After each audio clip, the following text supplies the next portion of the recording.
Hello everyone, welcome back to my YouTube channel, mgrahamsews. This video tutorial is for this really sweet little crossbody bag called the Mysa Crossbody Bag by Bagstock Designs. It's a really cute little bag, super fast to make. I really enjoyed making it. Before we discuss some of the features, there's just a few things I wanted to mention. This tutorial is filmed like a sew-along, meaning no parts are sped up, nothing's cut out. When I do sew things that are done twice or 3 or 4 times, I go off camera, so I show you the first time and then I go off camera and sew the rest. So for example, when we did the exterior and attached the gusset, I sewed the lining off camera because I didn't feel that you needed to sit through and watch me sew that a second time. The other thing is it's not sped up while I'm sewing, so you see me sewing, everything is shown on camera. The other thing to note is I do not give any measurements, show no rulers, no cutting mats, no pattern pieces, nothing. And the reason for this is I often film during testing, so sometimes things can change, and this way here those changes don't affect my tutorial, and also for the protection of the designer. So you will need to have your pattern open in front of you so that you can follow along with the pattern for measurements, seam allowances, etc. Now let's discuss some of the features of this really cute bag. First, you'll notice there's this front pocket here, and this is big enough to fit my phone, so I'll grab my phone and I'll show you.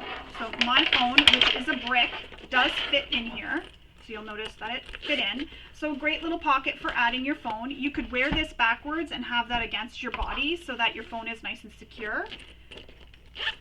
Then there's the back of the bag, and if you wanted, you could repeat this on the back of the bag if you wanted, or you could have the back of the bag have some embroidery or any design that you want, fussy cut your fabric. Same as here, you could really fussy cut and have a really good time with this. I made mine out of a combination of faux leather and quilting cotton. You could do it in quilting cotton completely, all faux leather, vinyl cork, whatever you want, the choice is really yours. The top is closed with a zipper. Now it has a little zipper tail that you can tuck into the bag, just like that. However, it has the nice zipper end hardware, so I do like when it hangs out. We have these really awesome strap connectors on the side, which is different. It's a piece of hardware, so rather than a hidden connector or a strap anchor, you have this hardware that attaches your crossbody strap, which you can also wear as a shoulder strap if you tighten it as tight as it can go. When we open the bag, opens nice and wide. We have our zipper pocket here, so one zipper pocket. And then on the other side, we have a slip pocket, which I've divided to make a smaller one and then a larger one, and then quite a large interior of the bag. So it's a really great little bag, would be great for a day out bag, or you could make this as your dressy bag if you're going out somewhere that you need a little bit of a fancier bag. This could really be it. You could have a lot of fun with this bag. There's so many possibilities and so much room for making it really customized and to your liking. So again, this is the Mysa Crossbody Bag by Bagstock Designs. So let's get started making our bag.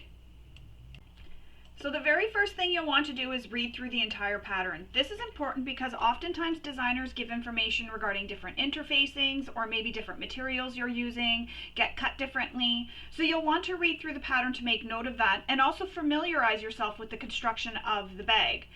When you're reading through, you'll be able to make notes of markings that are going to need to be made. So you'll be able to make those ahead of time, such as the marks that I have made on my zipper pocket facing, so I've already gone ahead and done that.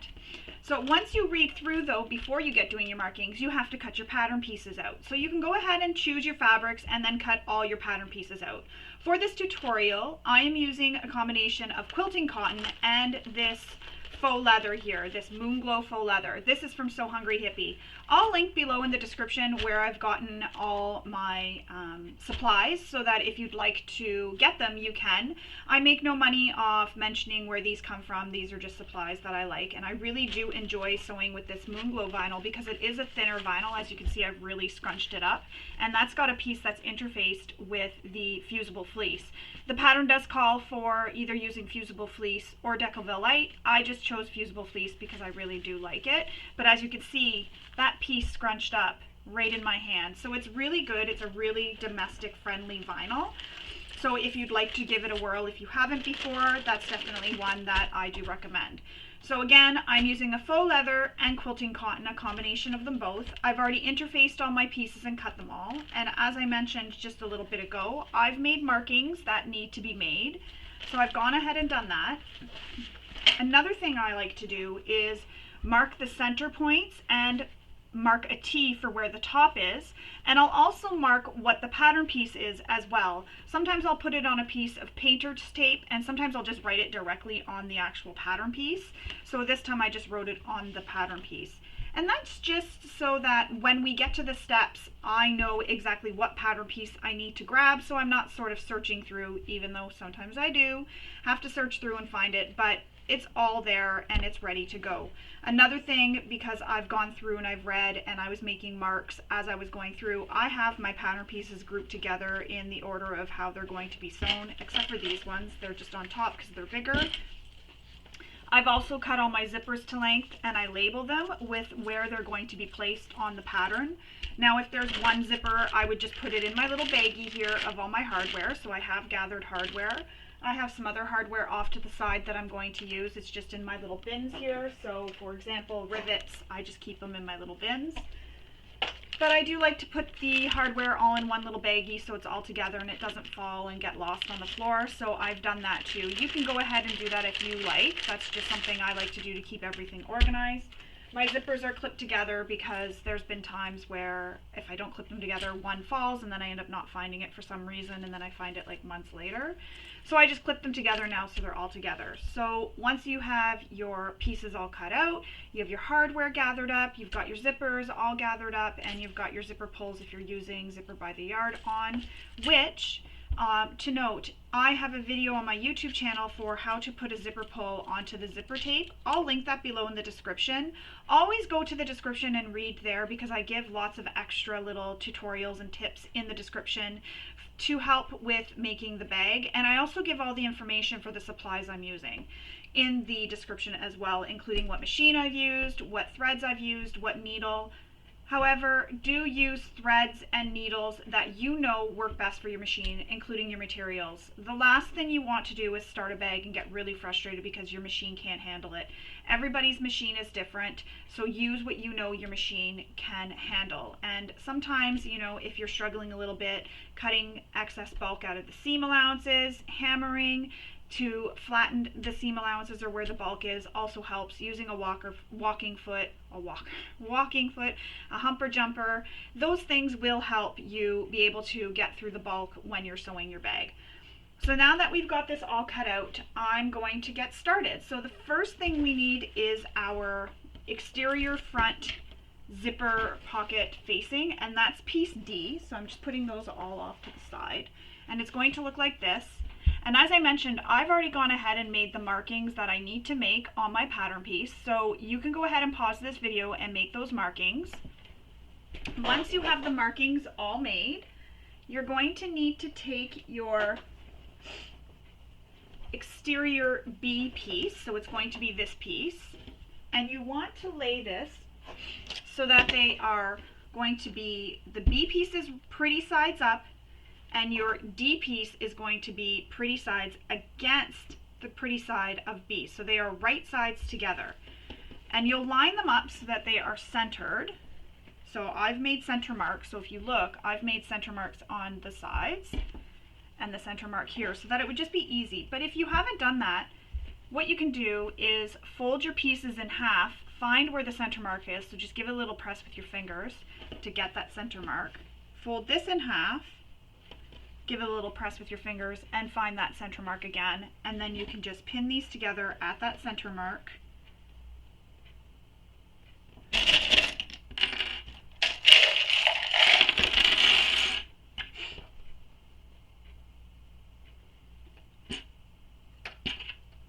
So you just pin it together at the center mark and then clip it all the way along that edge here, the side edge. So not on your curved edge, you're doing it on the straight side edge, and it's going to be centered on that edge.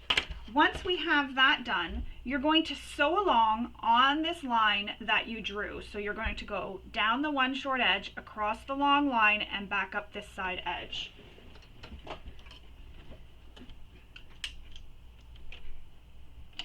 And don't forget to backstitch at start and stop.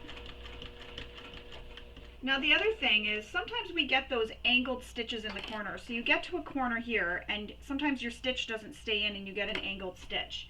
To prevent that, what I like to do is take one extra stitch, so put your stitch length to 0 or as small as it can go.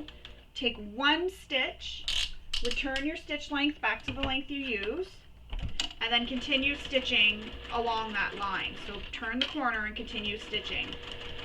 And what that does is that locks in that stitch in the corner, and that prevents you from having that angled stitch that we get. Oops.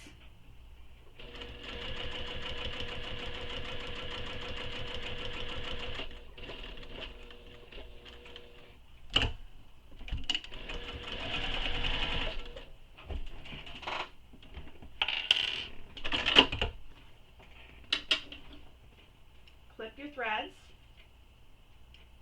So you're going to have it, it's going to look like that. So you've stitched across, I didn't really stay right on the line there, but you stitch across, you stitch down, across, and back up.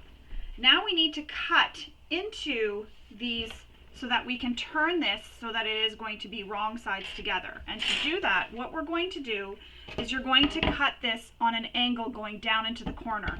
But be careful not to cut your stitches, and there's a measurement that you need to use for how far over you're going to start cutting. And I just eyeballed it, but that's what it's going to look like. You're going to have a cut that's going to look like this. And you're going to do that on both sides. And be careful not to cut those stitches. If you do, don't panic. What you can do is go back, stitch back down and back across, and then back stitch away from the corner. That'll lock in the previous stitches, and that'll re-stitch in that corner so that they don't come undone. So once you have that done, we need to take this, once both corners are stitched or cut, we need to take this, and I'm just giving this a finger press right now just to really help press it around. We're going to flip this so that it goes wrong sides together, and it may feel a bit wonky, so when you're turning these corners, I like to open this up, press it over, and then press this down just like that. So one more time, fold this corner over, press it around, hold it up here, and then press the bottom edge down just like that.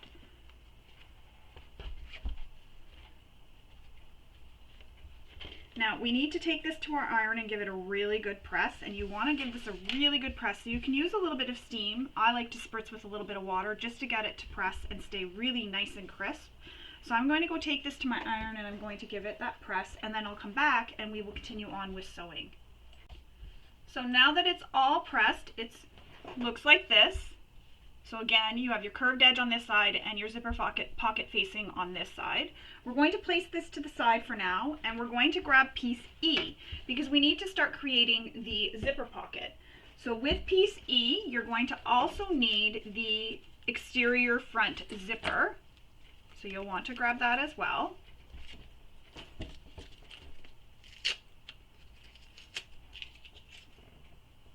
And what we're going to do here is place your E piece right sides up on your table. I'm just going to cut these few threads. They're driving me a bit bonkers.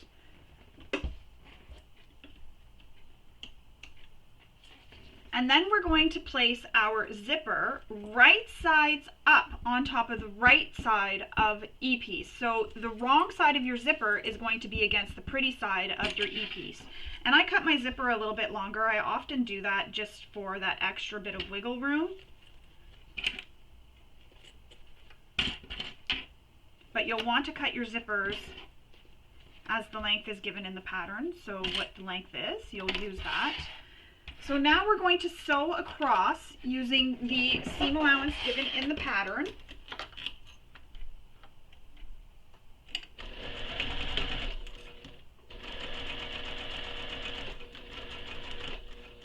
And when you approach where that zipper pull is, you'll want to slip it out of the way. And the reason for this is, first of all, you don't want to hit your zipper pull and damage your machine or cause a needle to break, which could fly up and hit you, which is good that I wear glasses because it's kind of like safety glasses. But also because your zipper, and I'll show you on this one, I'll take one off. If you look, your zipper kind of causes a little bump here. So see how this piece here kind of goes up where the zipper pull is? It doesn't go straight. It's got this little bump right here. And that's because it's making room for where the zipper pull is. So you do want to move that out of the way because that will cause there to be a wrinkle or your zippers to not lay flat when it's sewn. So you'll want to zip the zipper pull out of the way so that you get a nice straight edge, and it'll keep straight and lined up with the top of your E-piece. And you can do that anytime you sew zippers.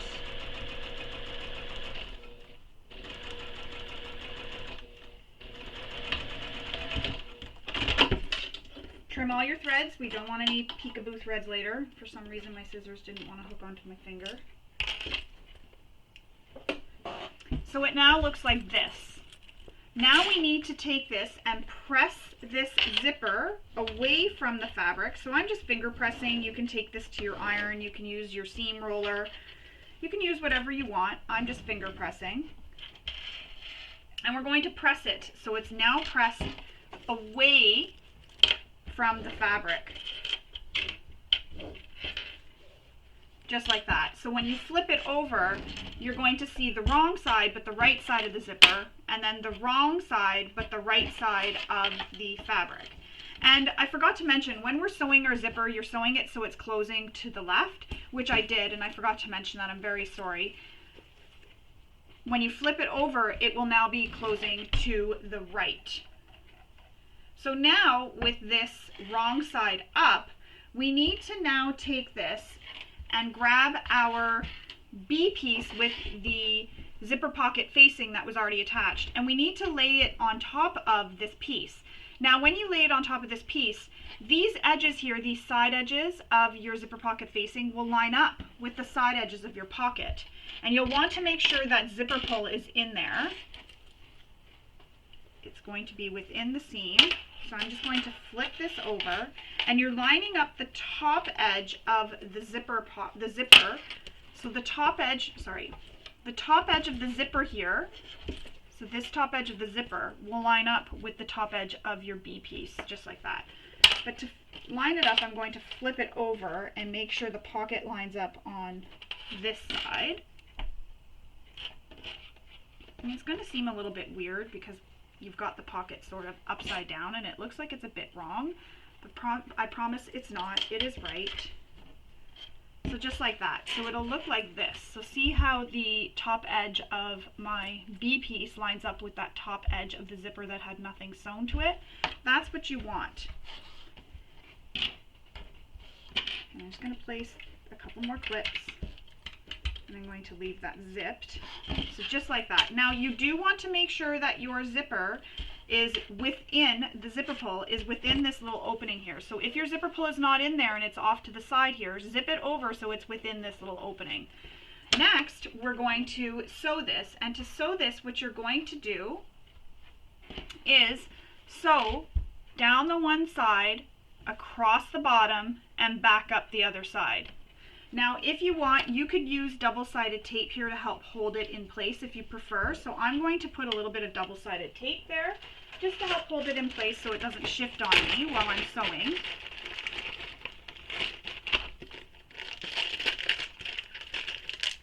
Oh my goodness. Oh wow. I have used this before, but it's really stuck. So I'm just going to place a little bit of double-sided tape. I don't want this to shift at all, but you can also pin it if you want. So I've just got some double-sided tape there, and that's just going to hold that in place for me. So you see, if I took my clips off, it wouldn't shift or anything.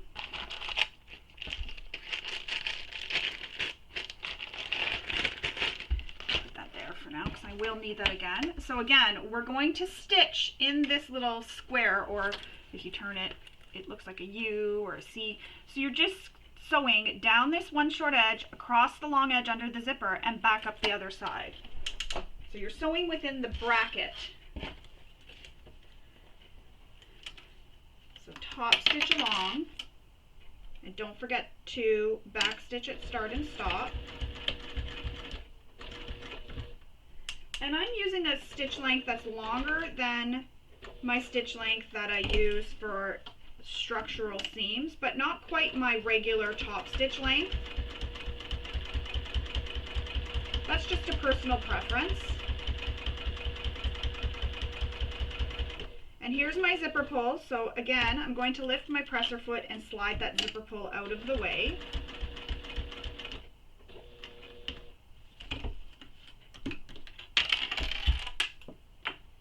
Instead of stopping that from flying off the table, I made it worse.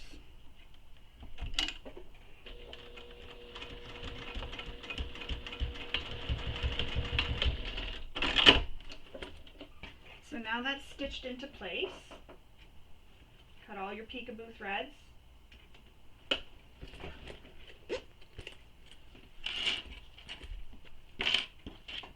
that clip go. So there it is. It's all stitched in place. You'll see it's held on. So I went down the one edge, across under the zipper here, and back up, and that's how it looks. And I know it's hard to see my stitching because I have black on black, but that's how it looks. Now we need to flip this whole piece over, so it'll be now with B being wrong sides up, but you'll see the right sides of E. And we need to bring the bottom piece of E here, so this bottom piece that's not sewn anything, up to the top edge of the zipper that has nothing sewn to it. So just like this. So the top edge of my zipper is there, and we're bringing this up to this top raw edge of the zipper. And you're going to line it up again, line everything up, pin it in place,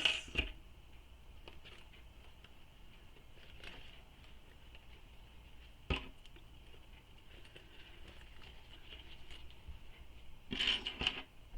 it across your zipper,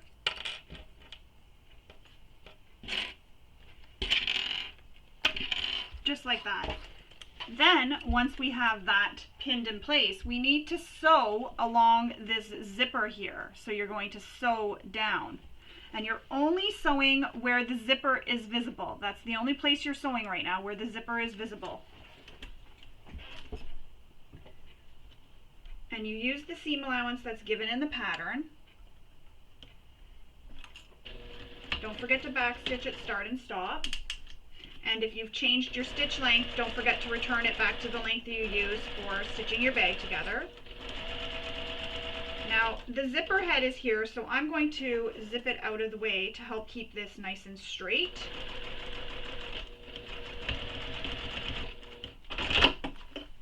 Trim all your threads.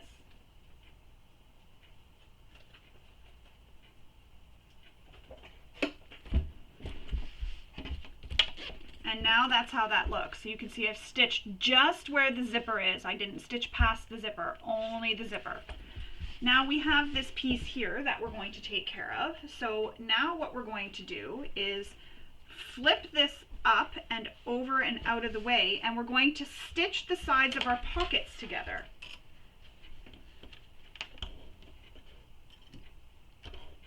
So flip it together. Oops.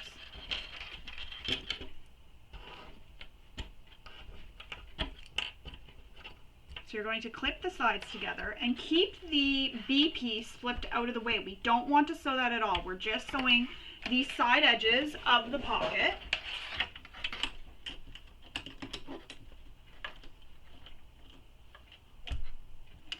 And sew this using the seam allowance given in the pattern.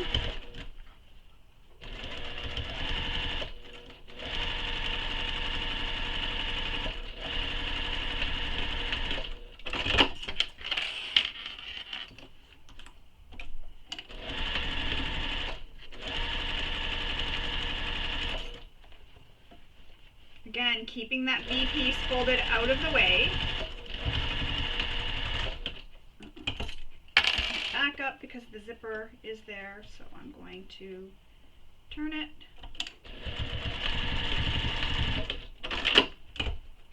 Trim all your threads.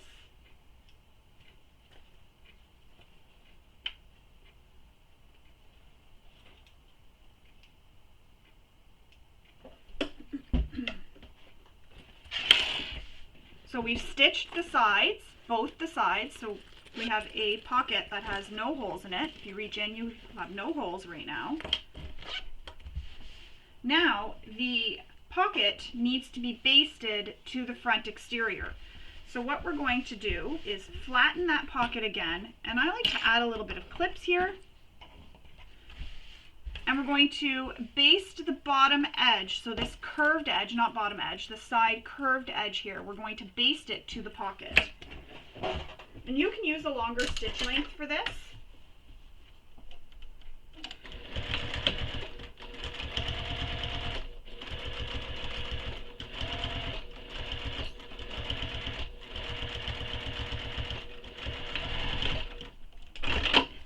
Trim your threads.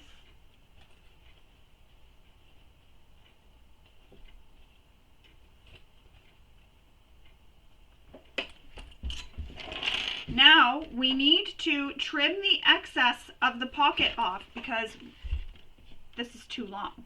So we need to cut that off. So we're just going to use the B piece as our guide.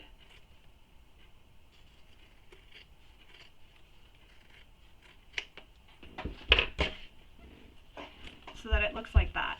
So now the pocket is the same shape as the B piece, and we have our zipper attached. We have a nice functioning pocket for our bag on the front. And it was important to make sure that zipper was to the left because when we put it inside this pocket here or inside the B piece, you want it zipping up when the bag is complete. So that's why it was important to make sure you had it to the left. So now that is done, we need to grab our A piece, and it's going to look like this, so sort of a smaller version of the B piece. And you're going to place A so it is right, or B, sorry, so it is right sides up, and then place A so it is right sides with B, lining up these straight long edges, and it's pretty sides together. So you're lining up the edges. Just going to trim this bit of fleece here that's a bit bigger. So I'm lining up my bottom corners and then I'll pin the rest of the way.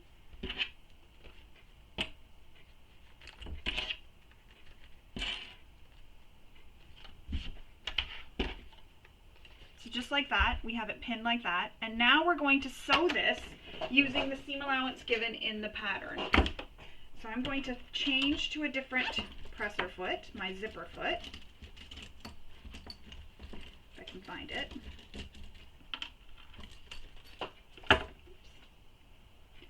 So switching to a different foot using my zipper foot.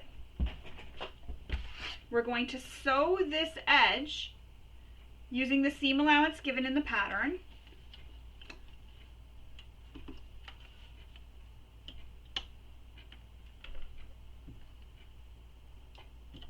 Going all funny. So I'm going to sew it so that my A piece is against the bed of my machine and my B piece is what I'm seeing. That's just a personal preference. You don't need to do that. It just makes it easier so I can see what's going on underneath here, and that way nothing shifts. So I'm where that zipper pull is, I'm going to slide it out of the way.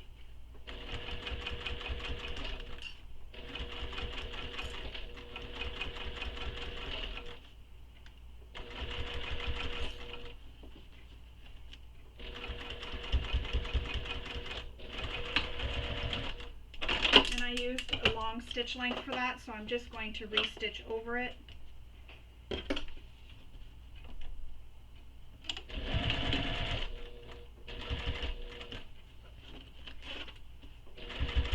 I just moved my zipper pull out of the way. Excuse me.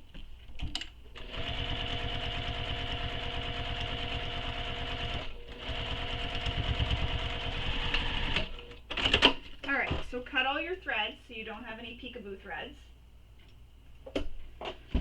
Then we're going to press this open.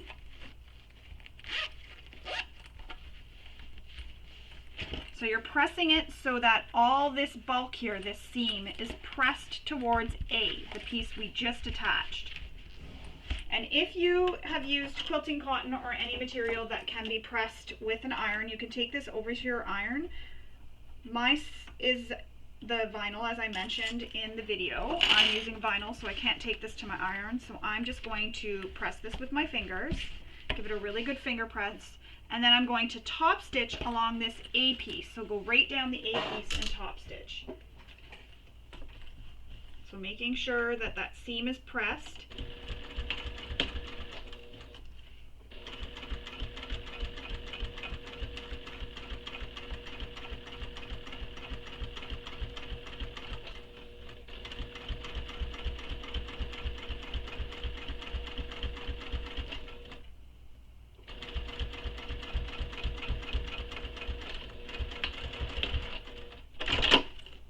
Trim all your threads.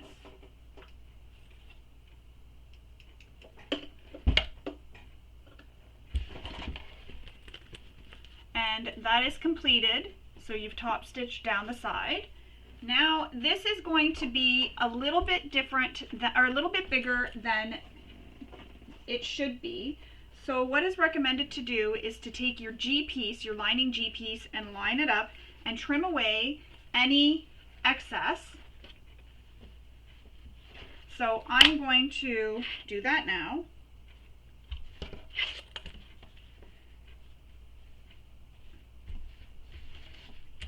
And oddly enough, somehow, mine is the exact size, which is totally awesome.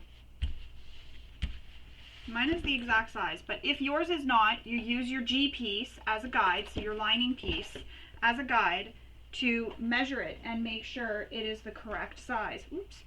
So that's what you'll do, and I just messed up my little pile here. Uh-oh. There we go. So you'll use your lining piece to measure it, and if it's not the same size, trim it up to make sure it's the same size. The extra is given as just in case you don't have the accurate seam allowances. I do see up here does need to be trimmed to make it even. So I'm just going to snip a bit off the top, just like that. So there it is. We are done the front. You have this really nice front zipper pocket here, which would be great for a cell phone. Let's see if my cell phone fits in there. Oh my goodness, my cell phone fits. Oftentimes little front pockets like that, my cell phone doesn't fit because it's kind of like a brick, but it does fit, which is awesome. So it's perfect for a little cell phone, maybe some sunglasses or anything you want to put in that little front pocket.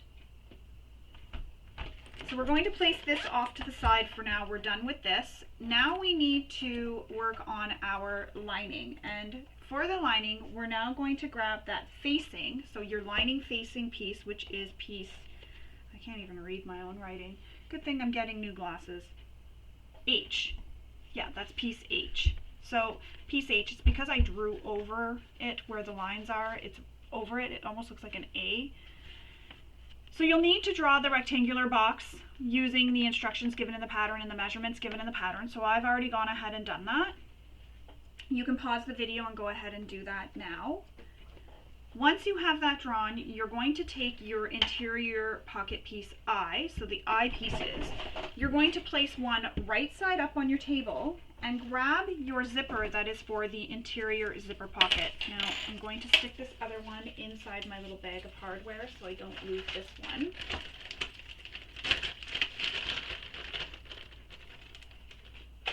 So you're going to grab your interior zipper.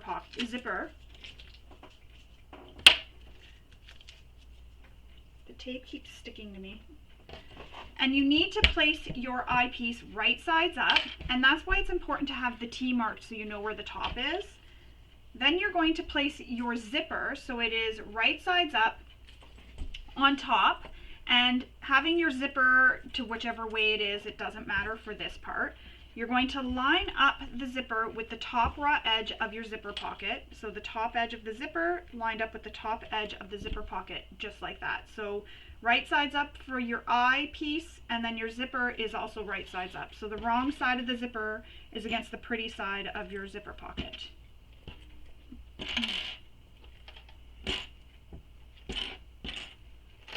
Now we're going to sew across using the seam allowance given in the pattern.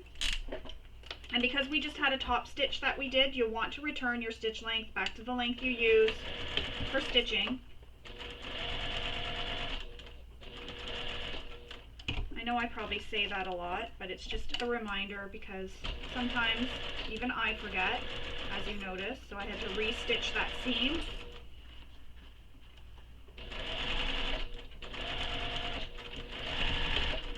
And I'm sure even if I didn't re-stitch it, it would have been fine because we press it over and top stitch, but for the extra security, because I'm all about that, I re-stitched it.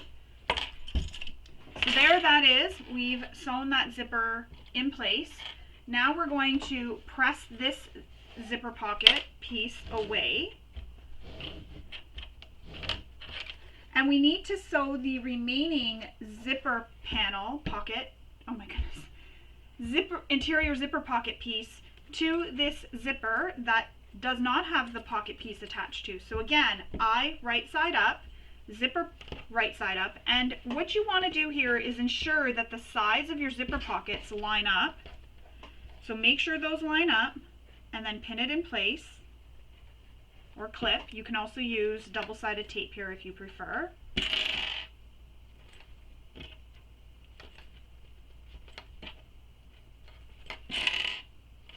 So just like that. So right now we have our zipper, and I know it sometimes seems a bit weird when your zipper is right sides up and your fabric ends up being wrong sides up when you look at it, but it is right because when we look into the zipper pocket, when you open it, you see the right sides.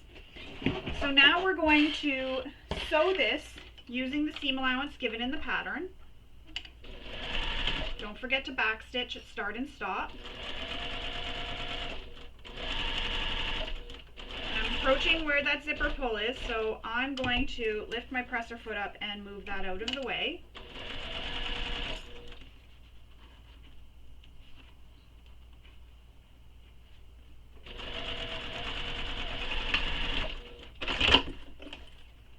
Trim your threads. As I always say, no peekaboo threads later. And there it is. It's attached.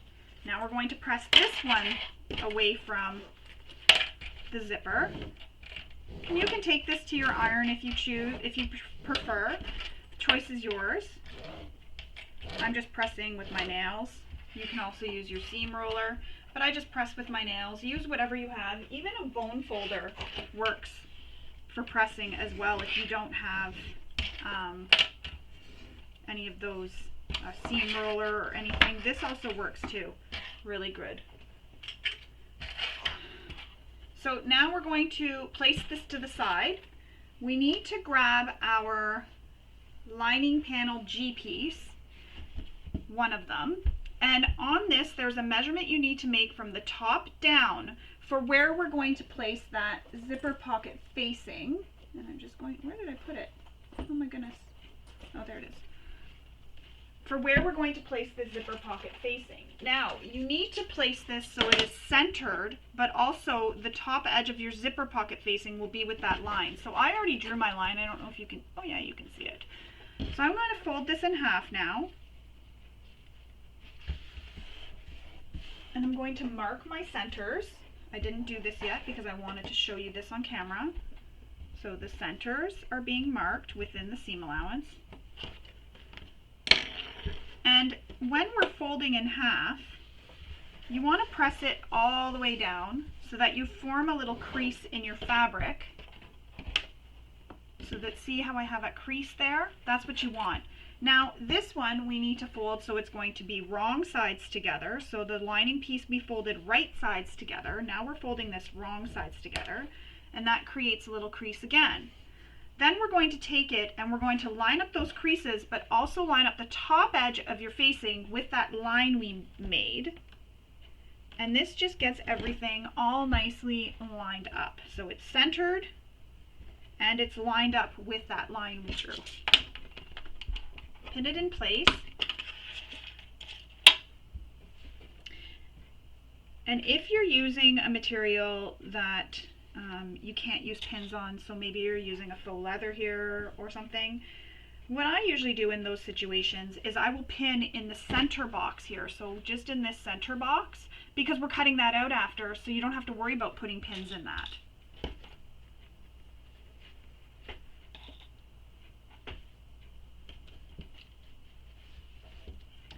Now, now what we're going to do is we're going to sew around this rectangular box here that we drew. So go down the short edge, across the long edge, back up this other short edge, and along that long edge. Don't forget to back stitch at start and stop.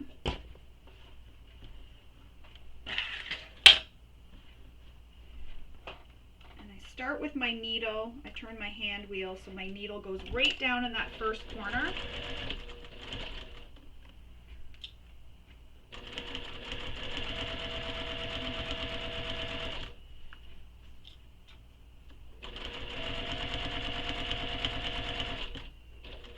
And again, same thing I mentioned for the exterior. Take one stitch in that corner, return your stitch length, turn the corner, and stitch all the way down to the next corner. And I have to get it there we go. I had to take a slightly smaller stitch length. So one stitch length into the corner, and then continue stitching till you reach the next corner.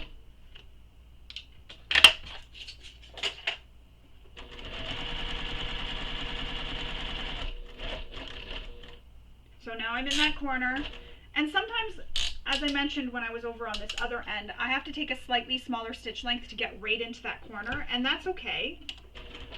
If you need to do that, definitely do that. Now I'm back at that corner, so I'm just back stitching. And that's how it'll look. So the wrong side, you can see my little box, and the right side. Now we need to make the opening for where our zipper is going to go. So grab your seam ripper and just start cutting into the fabric in the center of the fabric. Now you will have drawn a little center box with V's on the end, so you will be cutting with your seam ripper along that center line, and then you'll have these little V's in the end. I like to say when you turn it, it looks like little Y's on each end. I didn't draw that line because I'm a rebel and I just go for it. Be careful when you're cutting those little V's on the end that you don't clip your stitches. As I mentioned before, if you do, don't panic. Just go back and stitch over that area. I've done it more than I like to admit. So I've cut the little V's out. So you can see the little V's are cut on both ends, or the little Y's.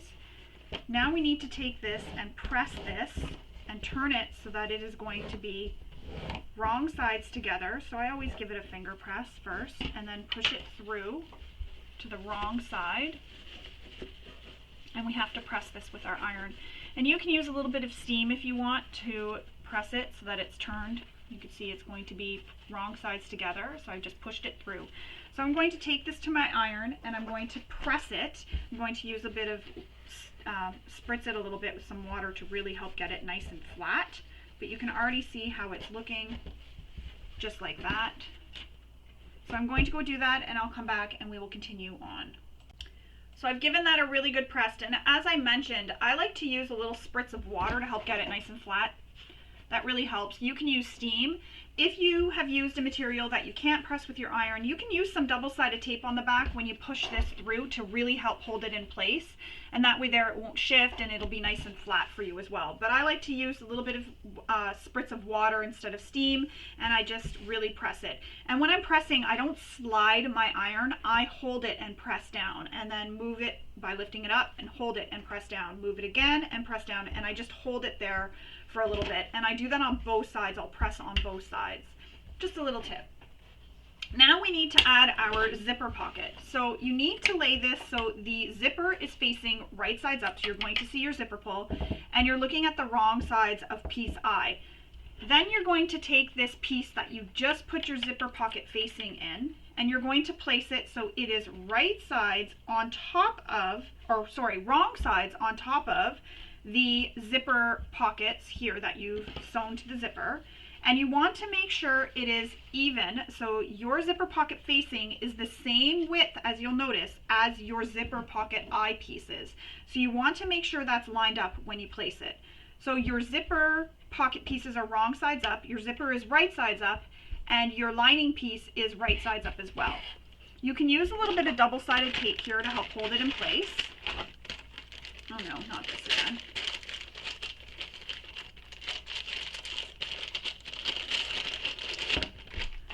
Alright. So use a little bit of double-sided tape on your zipper. I use it along the bottom edge of the zipper. Excuse me.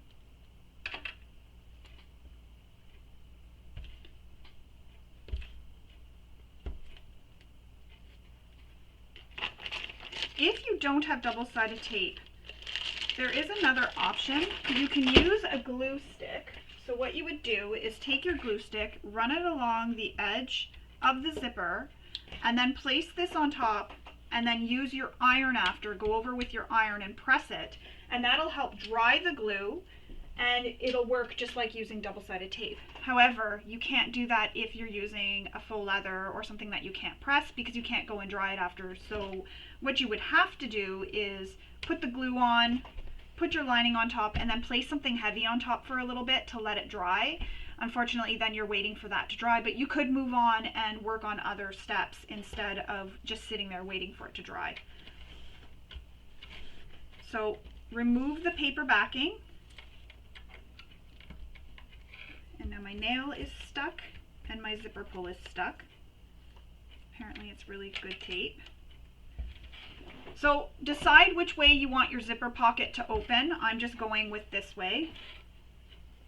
You're going to, again, center this, the zipper, in the opening, also making sure the sides of the facing line up with the sides of your pockets.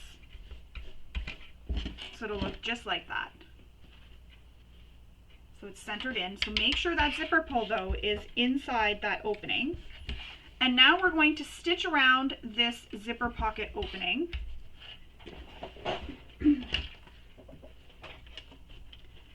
And if you don't want to back stitch at start and stop because you don't want that back stitching look, what you can do is leave long thread tails, stitch all the way around that zipper opening, stop where you started, leave long thread tails again, so pull the needle, or I'll show you. You'll pull the threads out, leave long thread tails, you'll pull them through to the back and tie them off. So I'll show you how to do that here. If you've watched past tutorials of mine, you've probably seen me do this before. But this is just a nice little technique for if you don't want back stitching. So I'm using a black thread here. It's going to be really noticeable if I back stitch. Normally I wouldn't be too bothered by it because it's in the lining. But for this, to show you how to do it, I will do that. It does give a much cleaner look, I will admit. I do like it, especially when it's on the exterior of the bag. The other thing while you're stitching, make sure, normally I pin these pockets down flat out of the way. I didn't do it here because they're small enough that I can see them. But you want to pin them and make sure they're out of the way so that you don't stitch them.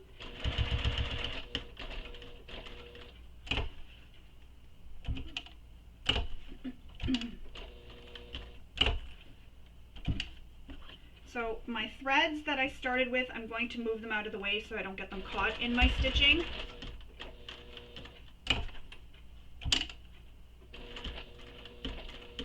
So I'm back where I started. Now what I'm going to do is lift up my needle, pull my threads, so I have long thread tails, flip over my panel, and what I do is I just gently pull on the threads that are in the back, and that causes these little loops to form. Then I use either my seam ripper or my end of my little scissors here to pull the threads through. So put the scissors through the loop and pull the threads through. So now I have 4 threads in the back and none on the front. And I have no back stitching on the front. So now what I do is I put them in a group of 2 and I just tie them off. But they're all different lengths, which drives me a little bit bonkers. It makes it, I find, hard to tie. So paired them up, a group of 2, tying them off. I don't know what's going on with my hands today, but they're not cooperating. I don't think I've had enough coffee this morning. Alright. Cut the threads once you've knotted it, and I knot it a few times just to make sure. You can add a little bit of free stop or fray check, whatever you want, onto the knot. So just like that, that'll help it from opening. You can add some glue. You do have to let the glue dry before you continue on, but I just did that, just a little bit of stop. Normally I don't. I've not had any issues with my knots coming undone, so normally I don't add that, to be honest with you, but it is good, a little extra security if you're feeling like, I'm not really sure about that knot. You can add a little bit of the fray stop or fray check. Now, keeping this so that we're looking at the pretty sides of our zipper pockets, you're going to flip one of the pockets down so that the top pocket down so that the side edges of your pockets line up. Clip it in place.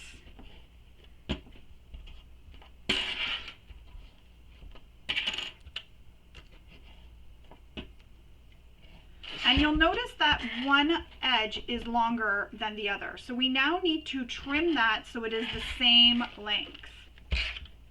So using your scissors, that clip is just clipped to one. Using your scissors, you can take this to your cutting mat and use your rotary cutter and ruler to cut it if you want. It's inside the bag. No one's going to see how pretty your cutting is. So just like that, we've made them so that they are the same length. Now we need to fold these short edges, or these edges up here, with the seam allowance given in the pattern. So you just fold them up, and it is a measurement given in the pattern, and I know I'm just eyeballing this right now so that I don't have to get up and down, and I'm just folding it. So there's one side, and there's the other side.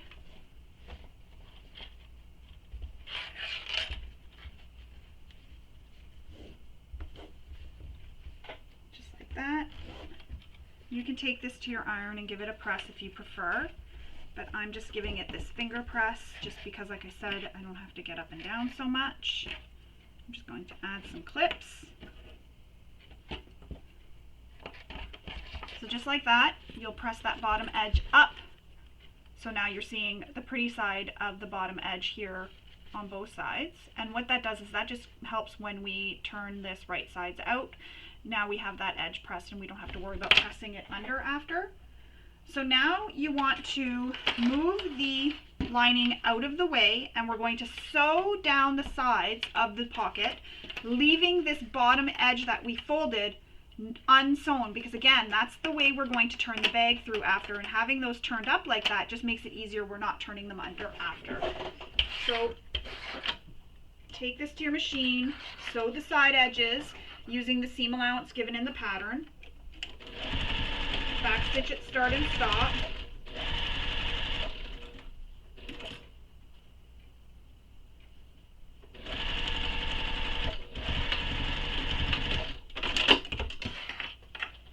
Trim your threads.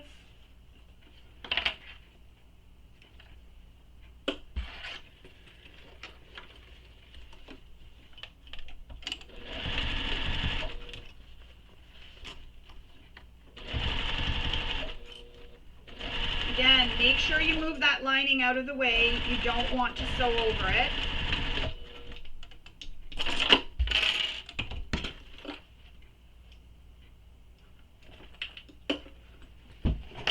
So now we have our pocket with the bottom open, and that's for turning the bag through later, and we've sewn the side edges of our pocket. Now we're going to work on our interior slip pocket, and before we move over to that, leave your zipper open so that you don't forget. So open your zipper now. Now we're going to grab the slip pocket pieces, and these are piece J. So place one so it is right sides up on your table, and place the other one so it is right sides against the right side of the first piece. So they are pretty sides touching. And you're going to clip them together along that top straight edge. And then we'll sew along this top straight edge using the seam allowance given in the pattern.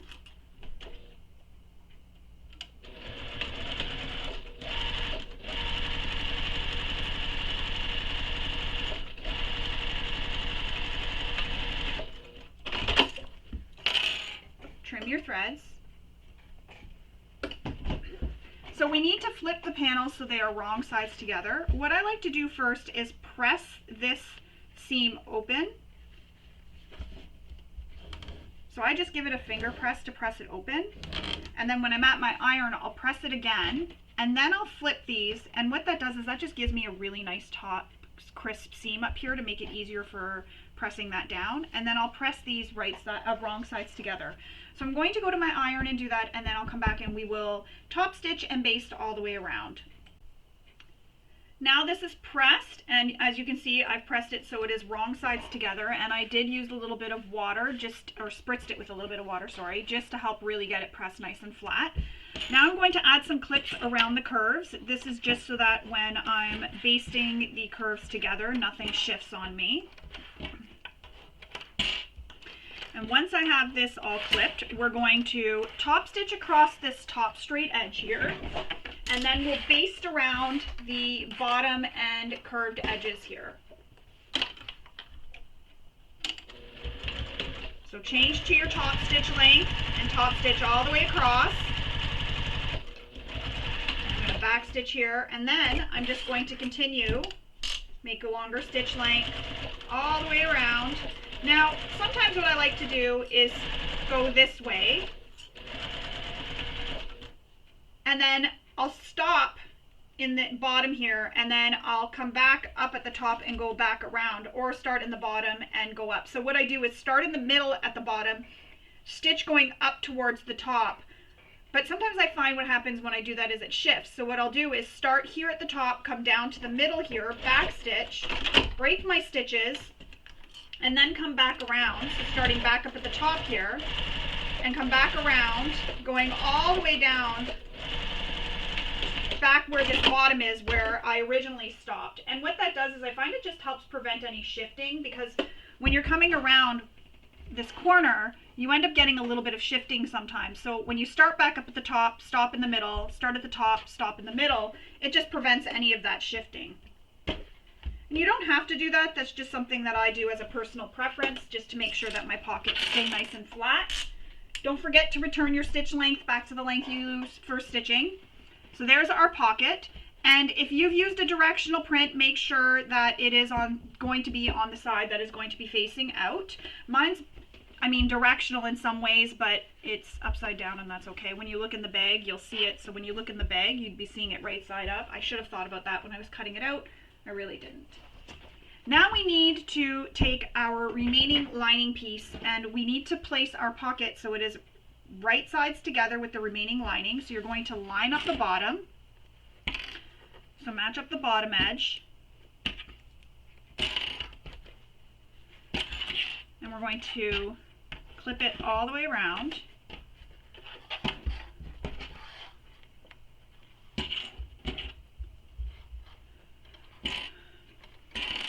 And then we can do the same thing, starting in the bottom, back stitch, come all the way up the top. I don't like to start at the bottom. I like to start at the bottom here when I'm stitching it to the bag. So I'm going to start at the bottom, come all the way up to the top, come back down at the bottom, start at the bottom, come all the way back up to the top. And that'll prevent it from shifting when I'm sewing it this way so that it doesn't shift. When I sew it so that the pieces are right sides together, or wrong sides together, the way I just showed you the first time. When we're basting it, I like to start at the top and come around to the bottom, but this time I like to start at the bottom and come around up to the top. So starting in the center, we can keep our stitch length at that long stitch length.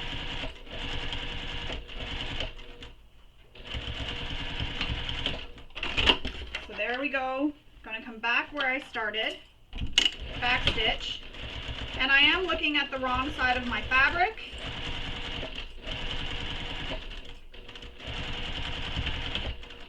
this side. That's just the way I do it. If you feel brave enough to stitch, I find when I stitch with it going this way, I feel like I can't do it as well. I don't know why. My brain just doesn't work that way for some reason. But now our pocket is attached. Now you can divide this if you want to have a divided pocket. The choice is yours. I'm going to divide it as it is done in the pattern, so I'm just going to divide it up here. And I'm not going to draw a line, I'm just going to kind of go with it, and starting at the bottom, keeping it as straight as I can. And I'm going to back stitch, and I just come one stitch up off the top of the pocket, and I back stitched at the top to really help lock it in. So now I have a little pocket here, which is perfect for pens. If you're someone like me and you have an EpiPen, your EpiPen will fit nicely in there. So just a small little pocket, and then you have this bigger pocket. You could put a wallet in there or whatever you want. You could divide this however you want, whichever way you want. So now that our slip pocket is done, we're going to put that to the side. We need to grab our Gusset F piece. So it looks like this. Oh, no, sorry, wrong one. Knew that felt a little bit longer. Our Gusset F piece, and we need to grab our hardware. So the connectors. I'm going to grab my little toolkit here. So in the pattern there's some measurements given for how far down these connectors are going to go, and these are the connectors here. I'll show you what they look like.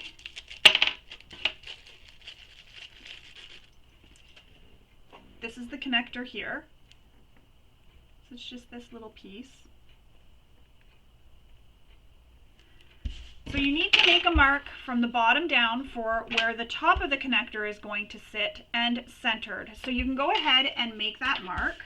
Once you have that mark made, you can then take the back plate piece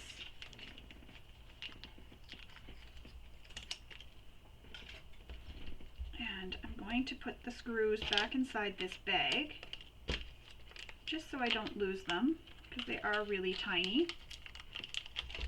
So take one of the back plate pieces, and we need to line this up, the top of your plate, with that line you drew, and make sure it is centered. And then you'll draw the holes, or color in where the holes are, just like that.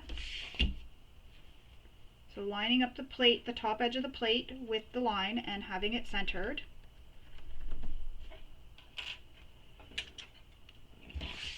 Then you can take whatever tool you use for punching holes. I'm going to use my tabletop press, and we're going to punch these holes.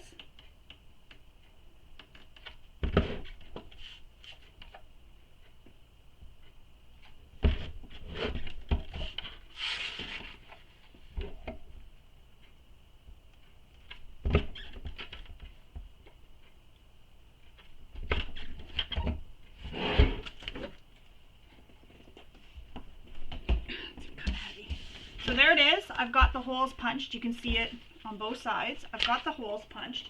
If you're using a material that will fray, you can put some fray stop or fray check. I'm using vinyl, so I'm not worried about that. Now we need to add our screws. And what I like to do is use a bit of glue. So I'm just going to turn this upside down for now. There. So I like to use a little bit of glue inside where the screws go just to really help hold it in place. It's not necessary, it's just like an extra step, just so that the screws don't come out. So I'm going to find which screwdriver is good for these, this one here. So we're going to add our hardware, and you'll want to follow your manufacturer's instructions for this. And if you want, you can add a piece of extra stabilizer between it.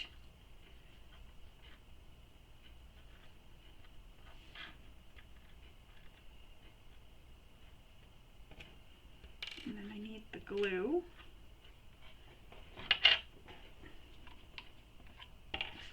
This is where it's going to be a little bit tricky. need extra hands.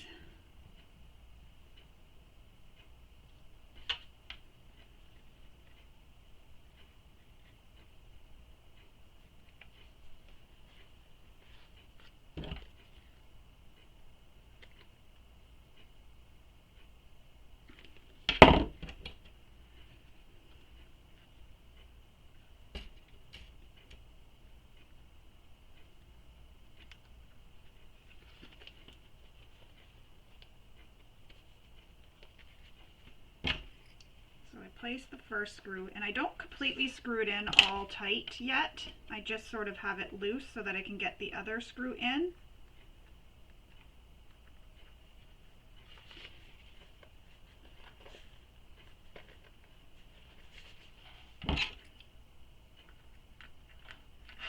And then I'll tighten it.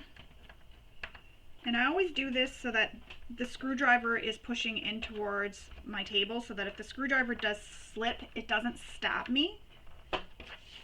So there you go, and I've put that glue in where the screw holes are so that it helps sort of lock it in a little bit more. So I'm going to repeat that for the other side. Excuse me. And I always love that you get this extra little screw just in case, because oftentimes I drop them and then I can't find them. I do have a little magnet tool that helps me find them when they fall on the floor, but I don't always find them.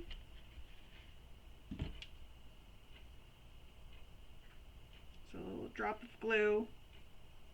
It's nice too because the glue will help hold the back plate in place as well.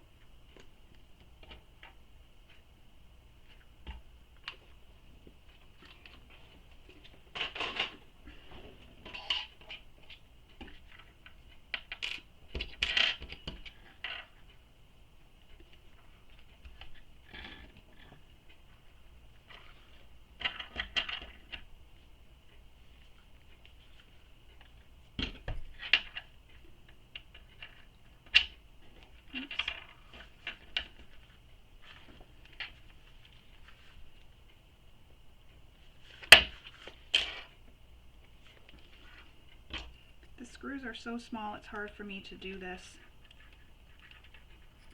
So there's one, and again, I don't tighten it all the way. Look at that, there's glue on my nail and it's sticking to my nail.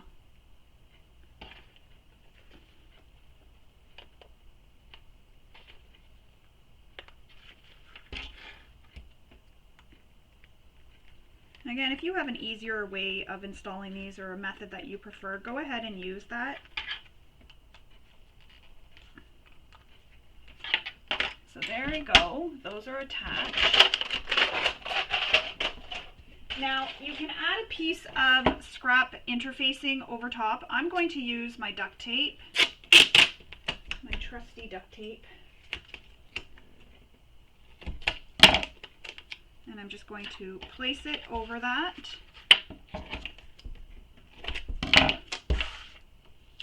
Just like that. So that those, it helps it from rubbing against the other material, but it also helps it so that the screws also sort of stay in, like they don't get rubbed and moved around sort of thing, because that's covering it so you can't hit them while it's being used.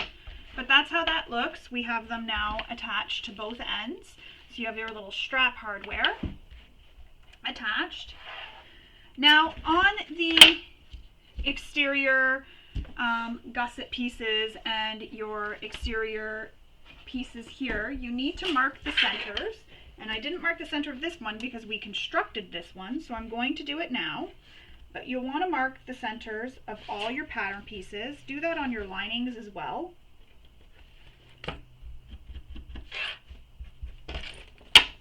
If you didn't, and I didn't do it on this one as well. So just fold it in half, mark where the crease is,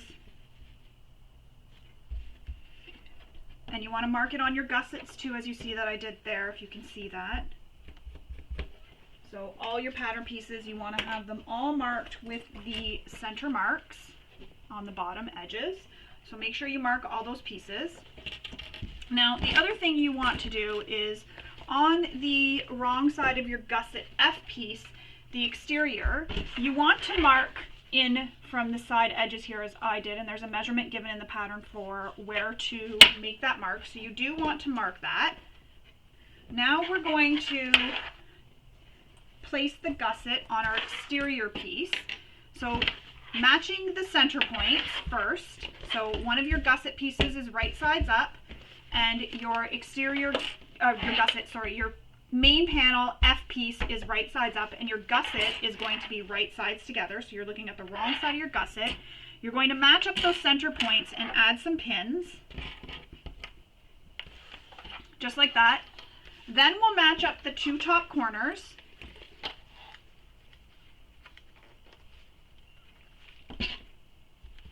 So add some clips to match up your corners, just like that, and then we'll do that on this side.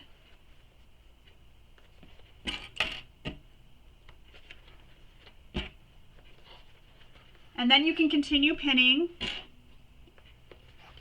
all the way around.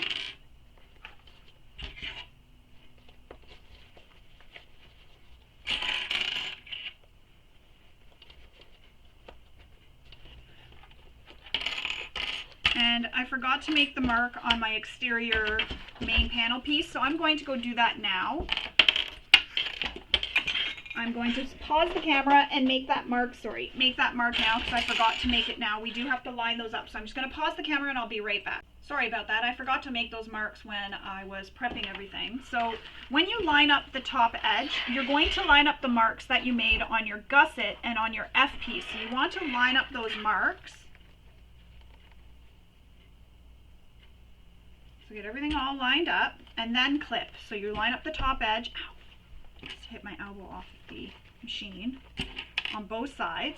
So I've lined up those corners here, those marks. So taking the mark here that I've made and lining it up with the mark on the gusset.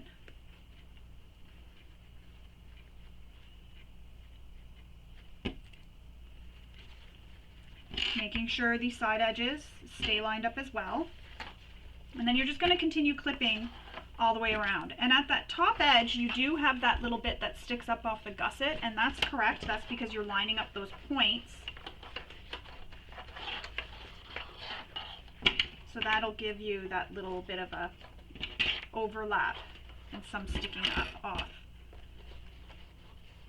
So keep clipping all the way around.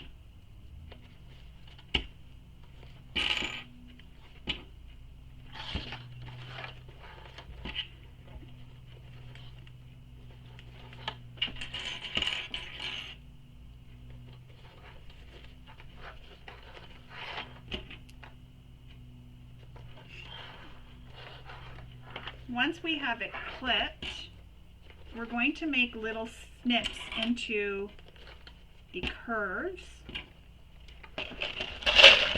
And what this does is this is a tight fit, you'll probably notice as you're doing it, which will make a really nice gusset. But what that does when we make those little snips, is it helps the fabrics open up. So you make the snip and then the fabrics will open up and it'll ease nicely around those curves. So you really want to take the time to do that. It's really important. And I'm adding a lot of clips here, just clip crazy. Anything shifting on me.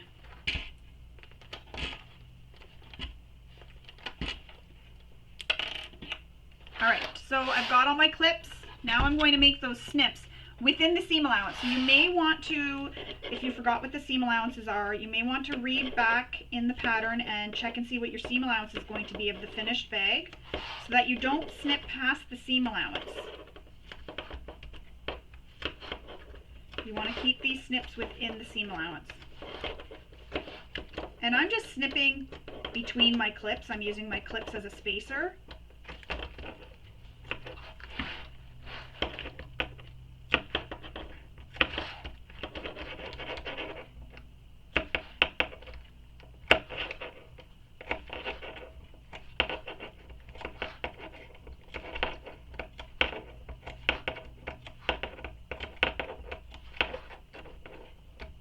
There we go.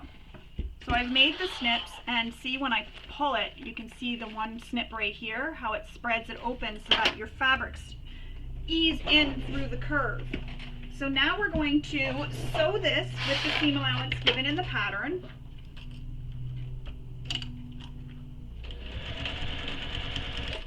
And I'm sorry, they're cutting the lawn here again, so it's loud, you might hear it.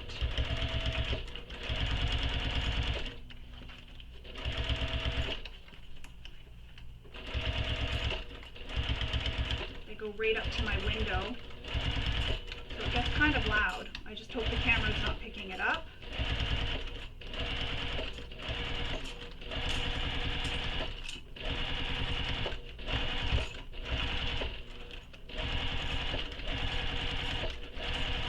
So you just sew all the way around, starting at the top and ending back at the top. And don't forget to backstitch at the tops. Trim all your threads so you don't get peekaboo threads later.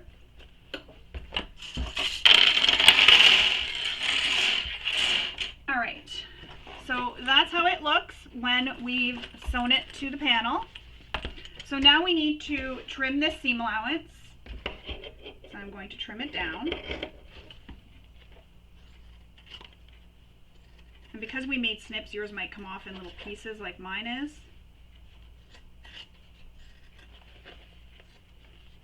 And trimming this down just helps reduce the bulk.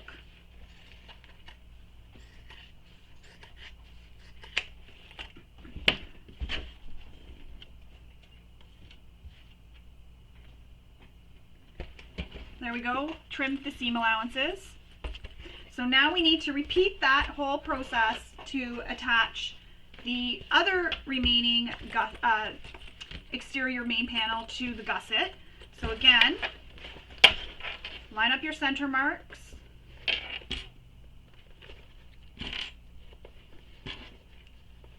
Clip it in place. Line up those 2 points there that we made, and you will have a little overhang, so you see how this comes up a bit, and that's okay. That's what it's supposed to do.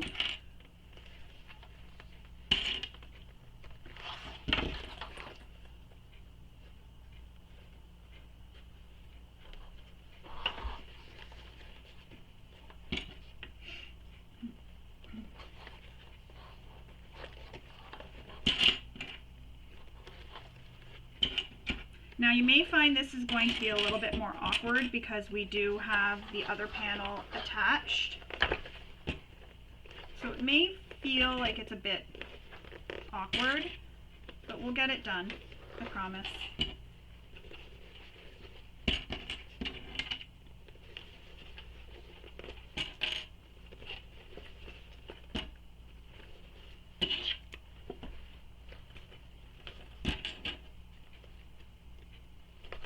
So just clipping all the way around.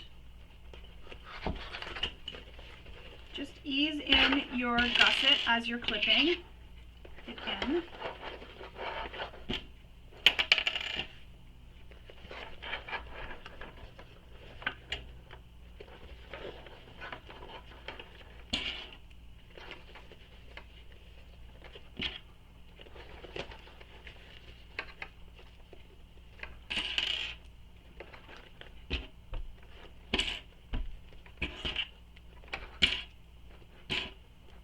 So again, we're going to make those snips in the curve to help the fabrics ease through while we're sewing so that we don't get puckers and all that other good stuff, or I guess bad stuff in this case.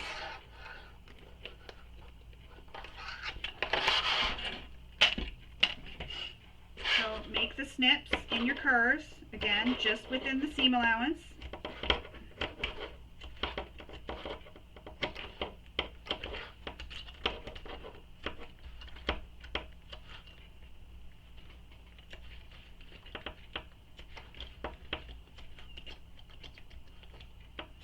I'm just cutting into the curves. They do have tools. It's like a little notch tool that they sell. I don't have that, of course, but I just use my scissors. But there is that little tool, and I know there's people who use that find it really handy. just an option I thought I'd mention. Alright, so now we're going to sew this side to the gusset. Again, using the seam allowance given in the pattern. And just smooth the fabrics too as you go. I know I forgot to mention that, but just make sure your fabrics stay nice and flat and you're smoothing them out as you go along.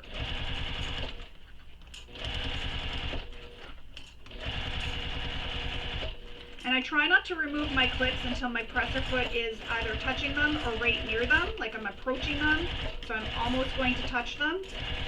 And the reason for this is I just find having the clips stay there when it's on the curve ensures that nothing's going to shift on me because that clip is helping hold it in place. Trim your seam allowances. Be careful not to trim anything that you don't want trimmed.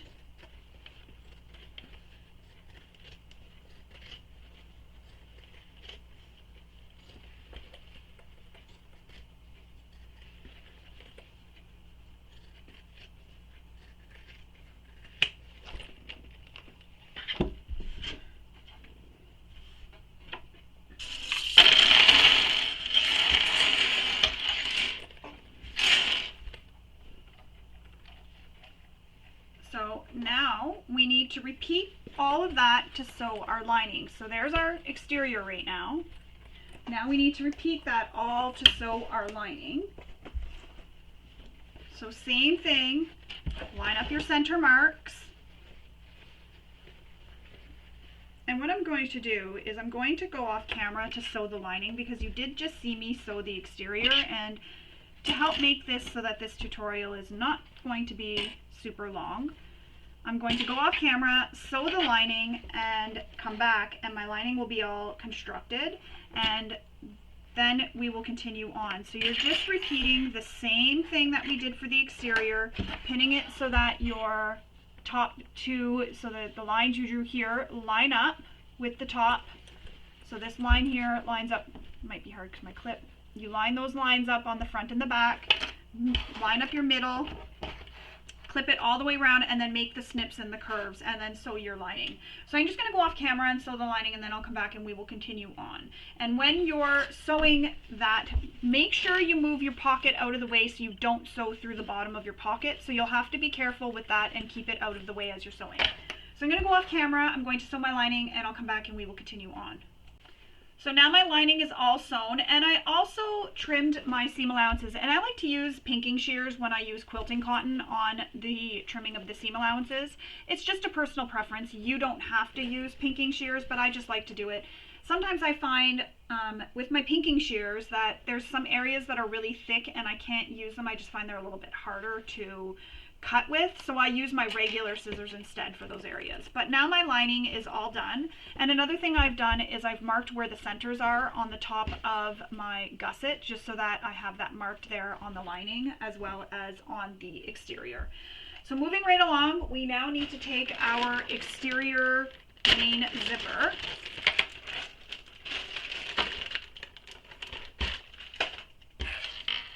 and we are going to make a mark on it. So the edge where the zipper zips up, so where it zips when it's zipping closed, you need to make a mark from the top down, and there's a measurement given in the pattern. So you'll go ahead and make that mark now. Open up your zipper once you have that mark made, and then we're going to pinch the zipper at that mark. So you're going to fold it back onto itself like this. And then where it's pinched, you're then going to take that pinch and bring it so that it comes against the zipper teeth. So pinched and then against the zipper teeth, just like that. I hope you can see that. I'm trying to, hang on, I'm going to redo that. So the pinch mark, and then bring that pinch mark so that it's under where the zipper teeth are. So you see there, the pinch is here and it's under the zipper teeth. So it causes your zipper teeth to turn, and you have what looks like almost like a little triangle on the back. I have a tutorial on my YouTube channel that goes into more detail for this. I will link that below in the description to help you out if you need that little bit of extra video for it. I believe that's one of the ones where my son was helping me record, so he was holding the camera for me if I remember correctly, so you get a better view. So again, pinch it at that mark that you made, and then take the pinch and bring the zipper tape so that the teeth are right above the pinch, and the pinch comes right under the zipper teeth. So it's like a little fold under your zipper teeth. Place a pin, and I'll show you how it looks with the pin. So that's how they're going to look with the pin. So that's the front and that's the back. And what that does is that stops your zipper from coming off the tape when the zipper tape is sewn into the bag. Now we're going to stitch along this edge to help hold that zipper in place. And I like to start with my needle still in, and I'll hand crank over it the first one. And then when I'm coming back, I remove my needle, and then I can back stitch, no problem. And this way here, I don't hit any needles, nothing. So I'm going to trim my threads.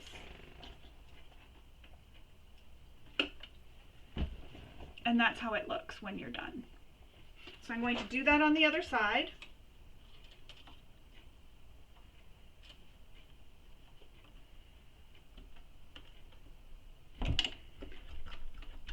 To hand crank the first few stitches here because I'm going up towards the needle, and then I'm going to back stitch, trim my threads,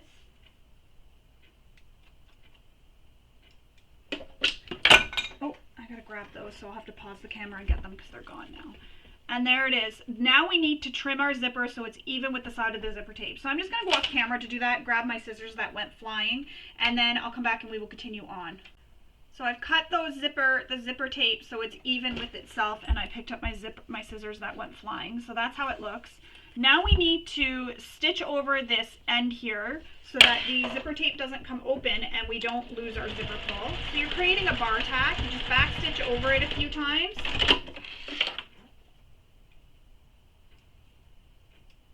It doesn't have to be pretty because we're going to be covering that up with a zipper stop later, or a metal zipper end. So that's how it looks. So you have your zipper tape, one end with the zipper teeth going at a 90-degree angle, and then one end just free.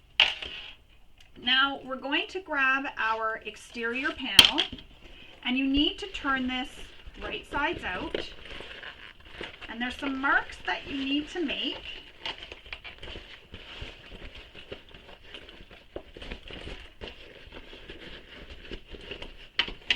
Really pressing it out. This is a good time to check and see if you have any pleats or anything that you don't like, because if you do, you can easily unpick that area and restitch it. But mine looks great. So there's some marks that you need to make, and I've already gone ahead and done those from the seam over. So you'll want to do that on both sides from the seam over. The measurement is given in the pattern. So you'll want to go ahead and make those marks now. And then what you're going to do is, I just want to read and make sure.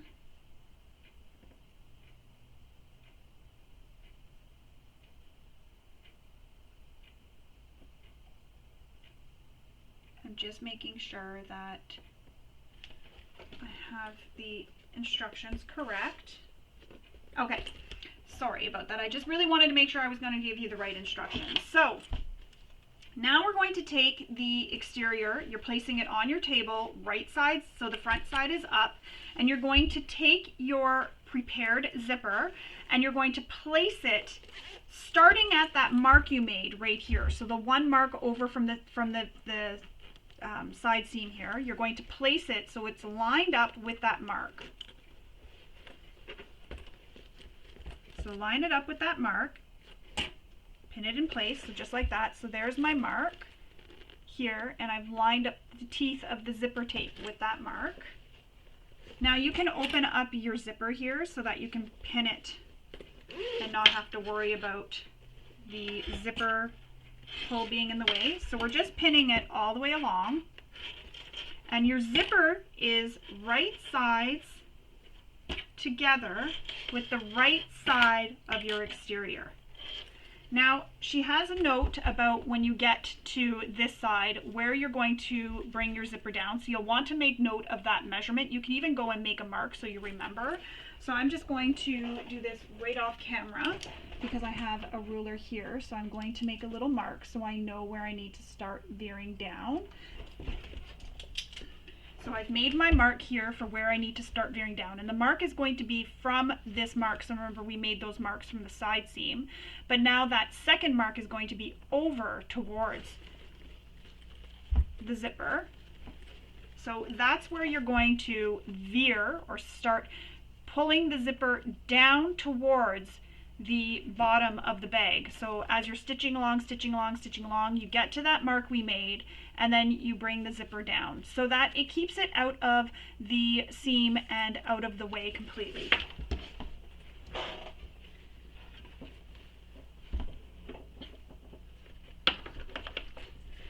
So I'm going to sew this in place using the seam allowance given in the pattern.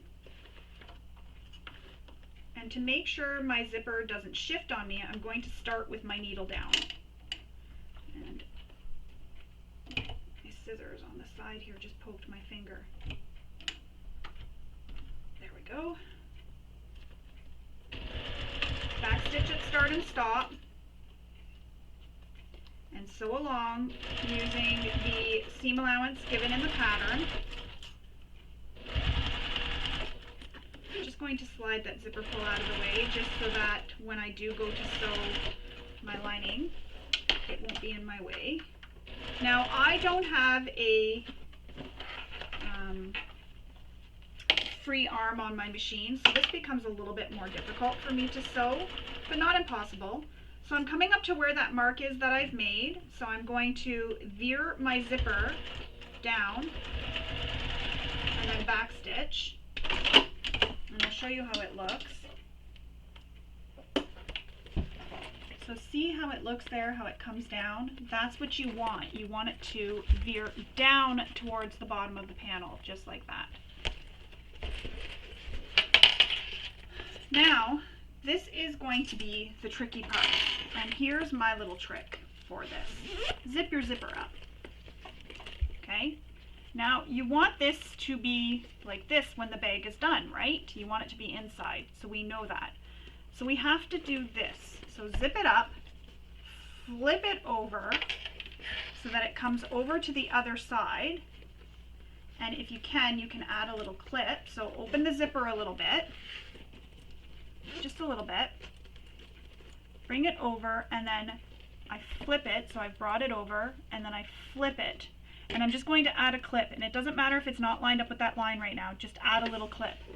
Then I turn around and I open this up a little bit more, and keeping my zipper where it should be, I move it over so it lines up with that line that I made, and then add a pin.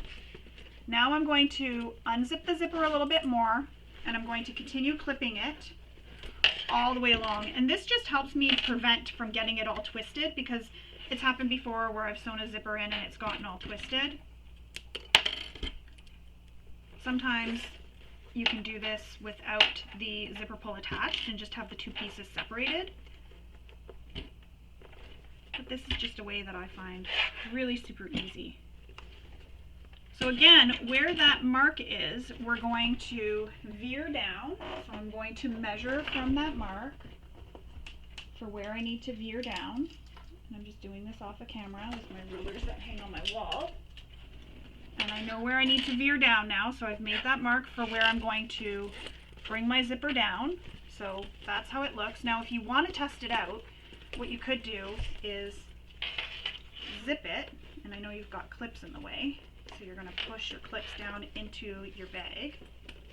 And if as you're zipping you can see that it's going to close properly, you know that you have it pinned correctly. So now we need to sew this, and I'm actually going to turn my bag back wrong sides out. This is just a little bit easier because I don't have that free arm on my machine. So I'm going to turn this back wrong sides out, and I know I need to veer my zipper down in towards the bag at that mark that I made. So I'll still do that. So it's going down. Keep in mind it goes down.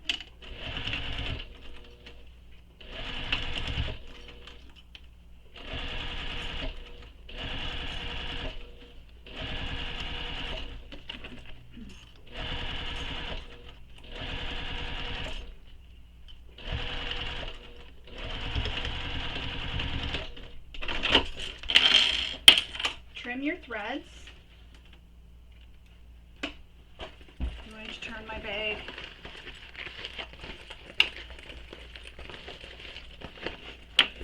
back right sides out.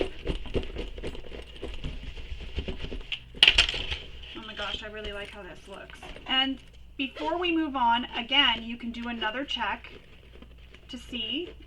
Of course, we have bulk here that's getting in the way because the seam, oops, is getting caught in the zipper.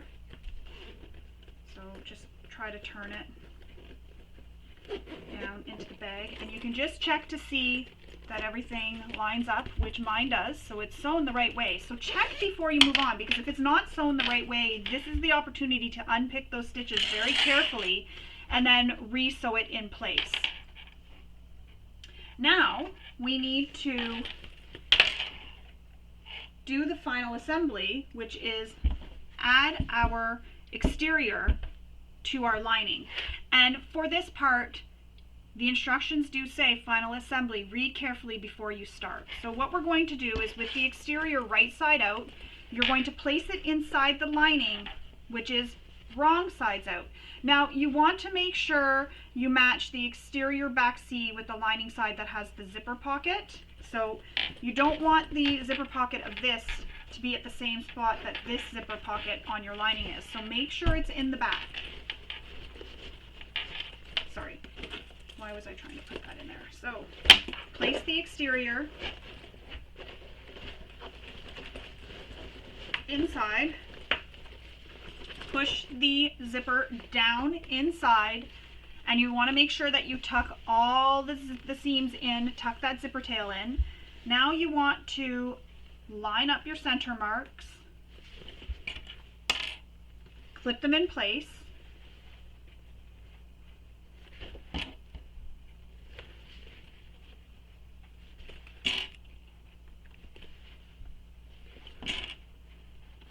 and then line up your side seams. And you can nest these seams, line them up and nest them. So nesting means one goes to the left, one goes to the right, but you keep that seam lined up. And where your zipper is, make sure it stays flat. So push it down, but keep it flat. And then continue pinning.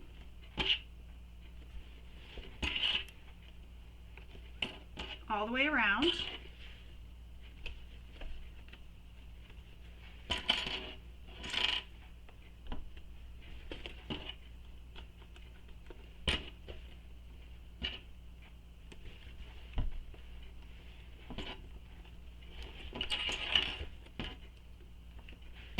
Keep adding your clips.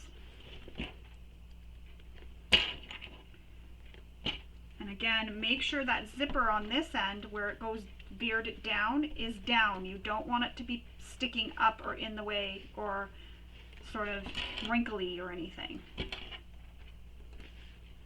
So I'm going to grab out my extension table. It's a little bit loud, so I'll do that off camera and then I'll come back. So I've got my extension table, and the reason why I'm using that is I just sometimes find the weight of the bag pulls it, so it makes it hard for me to keep an accurate seam allowance. So now we're going to sew this whole top edge here, so the lining to the exterior, all the way around using the seam allowance given in the pattern. So you'll want to pay attention to what the seam allowance is so that you have an accurate seam allowance. Make sure your stitch length is at the length you like to use for structural seams. And I'm just sewing this all the way around. Oops. And where that zipper is going to be, where it veers down, when I get to that area, I'm going to pay special attention to that so that I make sure that that zipper is down and it's not up in the way.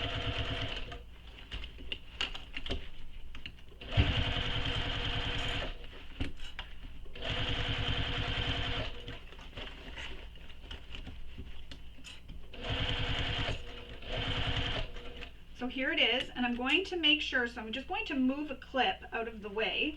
I'm going to cut this thread, it's a little bit in my way. So I'm just reaching into my bag here, and I'm making sure that that zipper is down out of the way and also nice and flat as you can get it.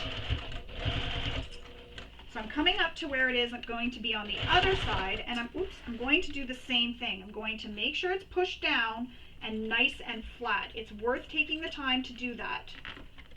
You don't want it to be wrinkled or creased or anything like that. You want it flat, but you want it pushed down still.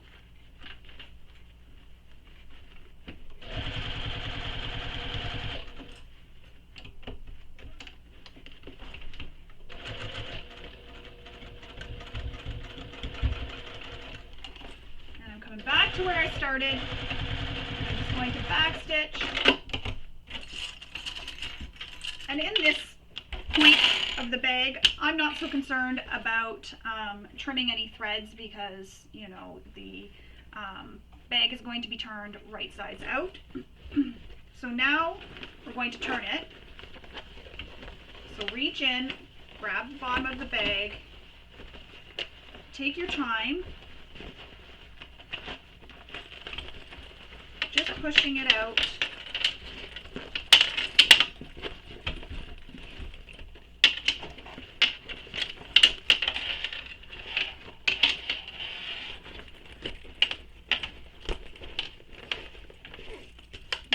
To move this fold once again. Now this is where you can take this to your iron and give it a really good press.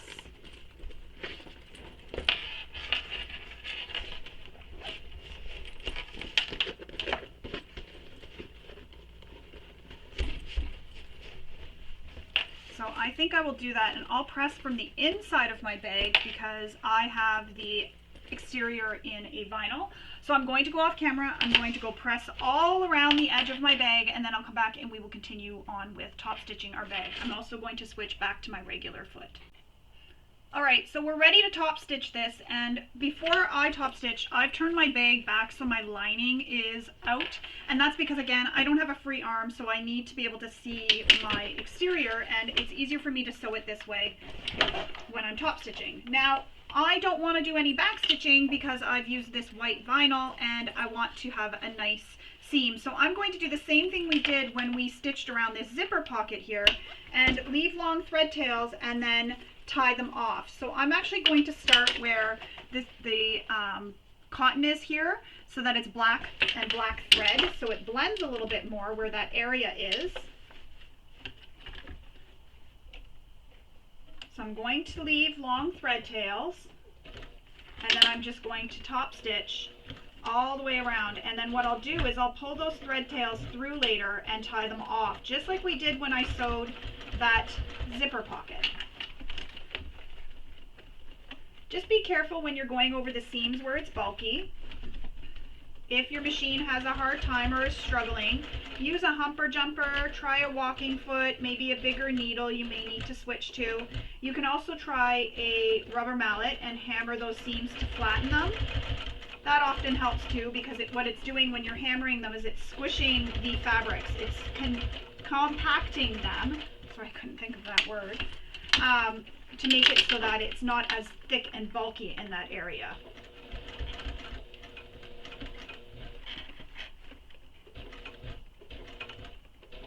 Sometimes our machines just need a little bit of extra help, and that's okay. Just make sure your zipper pull and zipper is out of the way, it doesn't get stuck anywhere. You're just top stitching. And make sure your lining stays nice and smooth and flat underneath. So I'm usually feeling with my thumb as I sew along. I can feel what's going on underneath here, so I'm trying to keep that lining nice and flat as well. Even though I pressed it, sometimes it likes to sort of sneak up on you. So I'm coming back to where I started, and I mean I could back stitch here because it is on the darker fabric, but I'm going to not do that. I'm going to move this out of the way, and also it helps because inside here I have this pretty pink fabric. So I've pulled my thread just as I did before, and I'm making a loop to pull the thread through to the other side. So there's one and the second one. So now I have no threads on the other side, they're all on the lining side. I'm going to knot these together, but as you know, it drives me bonkers when they're not all the same length. Maybe I'm weird. So I'm going to knot these.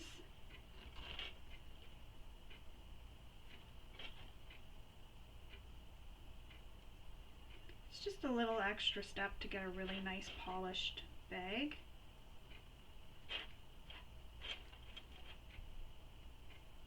If you're using a busy print, which oftentimes when I do, I just backstitch, it doesn't bother me. And I might have backstitched because it is a darker fabric with the darker thread. Oops, there we go.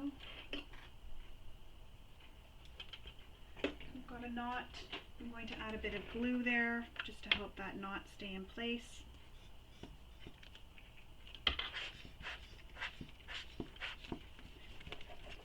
Of course, the glue is, I should have left it upside down. Alright, it's taking too long. I'm going to use Spray Stop. And that does the same thing. It'll just dry and it'll help the knot secure it. So I've stitched all the way around. Excuse me. Now we need to pull the exterior or the lining pocket out of the bag. Now I know I did the top stitching first, and that's because I like to leave my pocket for the end so that when I go to turn this back right sides out, I can ensure that everything is nice and neat. I can push out the bottom of the bag all the way around. Get that all pushed out. Make sure everything is good. Make sure there's sort of like a last check on the bag when I'm doing this. Everything is good, then I can clip my lining pocket opening so that it can be closed.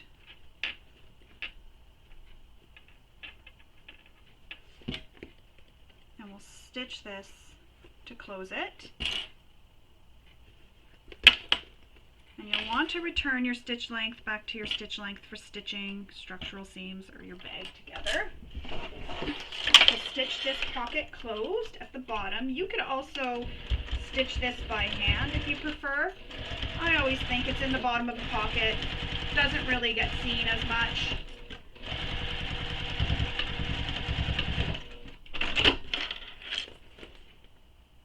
Trim all your little threads.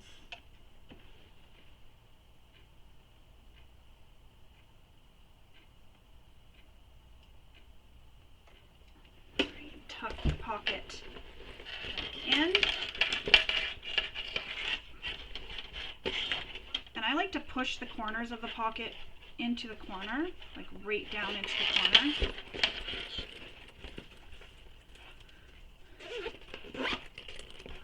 That's how we're looking so far. Isn't it pretty? It's really cute. I really like it. Really pretty bag. I like the shape too. So now I'm just going to move this out of the way so I have a little bit more. Oops, I squished my bag. I'm going to just roll these seams out at the bottom just to give it a little bit more of the shape. These here, not so as important because it does sort of go flat up there, but the bottom ones. And what I'll do when I'm done is I'll add some clips along here to really help hold that together. So I'm just going to do that now while we move on and work on our strap. So I'll just put some clips, and what that'll do is that'll help force that to stay nice and pressed out. And this is the way you do this if you're using a material that you can't press. If you could press this material, you could take it to your iron and give it a press, but I'm just going to leave those like that for now. We're going to install our zipper end, and what you need for that is one of your zipper ends. So where are all my zipper ends? I have to go find in my stash one of my zipper ends. So I don't have one. I have to go off camera and grab it. So I'm going to do that at the end. But what you do is you fold your tape just like that, and then you slide this into the zipper end. You can use a little bit of glue, and then you'll screw the little screw in, and that's all you do to attach that. Next, we need to make our strap. So there's instructions if you're using a cotton strap, and there's instructions for a vinyl strap. The instructions are fairly the same, except for the fact that if you use cotton, you do need to turn these short raw ends under, or you can still leave them exposed, and you can use the strap ends that we're going to use for this. But they do get seen a little bit still, even with the strap ends, so I do recommend following the instructions for the cotton strap. But I'm not going to be folding my ends under like that, so that's the one thing that'll be different. But everything else you're going to see me do here is going to be the same, except for I'm using vinyl, so I can't press. Now, if you're using cotton, you just press this into the center mark. So you draw a line down the entire center, press both long edges into the center mark, press it, and then you fold it again and press it. And remember, your ends here will be folded in as well. With vinyl, I have my mark made all the way down the center of my strap. I'm going to use some double-sided tape.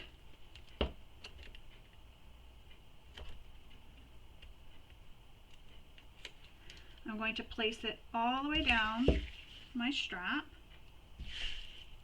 Now, when you're pressing your material into the center, you don't want to have it touching like right against each other. You want to leave a slight gap, just a little bit, and that's because when we fold it again in half, you don't want to have bulk in that little center seam there.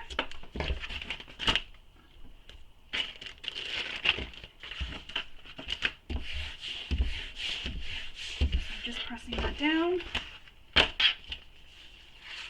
So you're going to press the long edge into the center, but don't have it touch exactly at the center line. Just have it sort of against a little bit of a space away. And usually I would move my machine out of the way for this when it's such a long strap, when I'm just sewing on my own.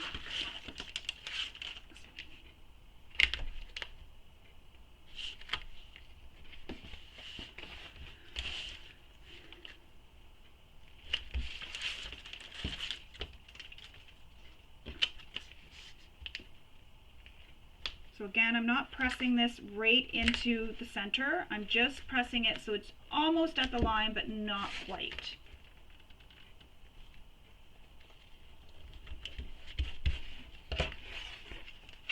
And I'll repeat that on the other side. So almost at the line, but not quite. So there's just a little gap in the center. You just want to make sure you leave that little gap.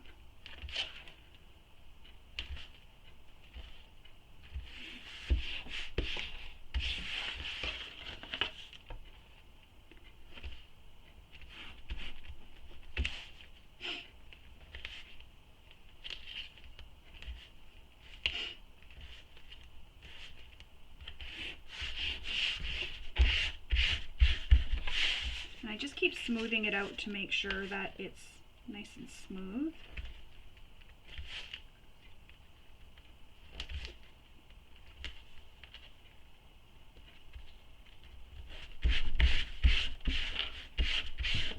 Now I'm going to take some more double-sided tape, and I'm going to place it down the long edge just on one side, and that's just going to help hold this in place instead of just clips.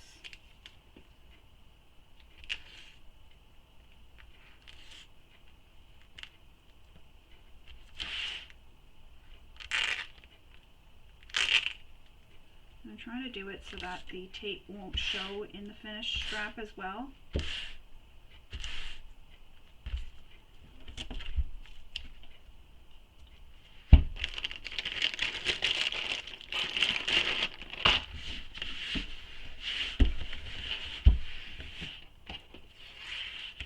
Now we're going to fold this in half, so you just fold it directly in half, line up those folds from the first fold. You're just folding this in half all the way along. You could use clips here instead of using the double-sided tape. I just find that the double-sided tape helps hold it and sort of helps prevent shifting with the vinyl too when I do this. Maybe it's just in my head.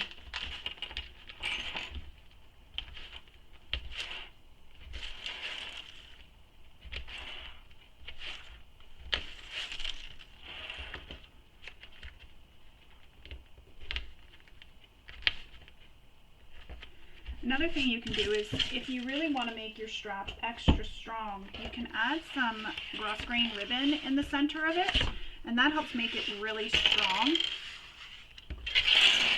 for your interfacing as well.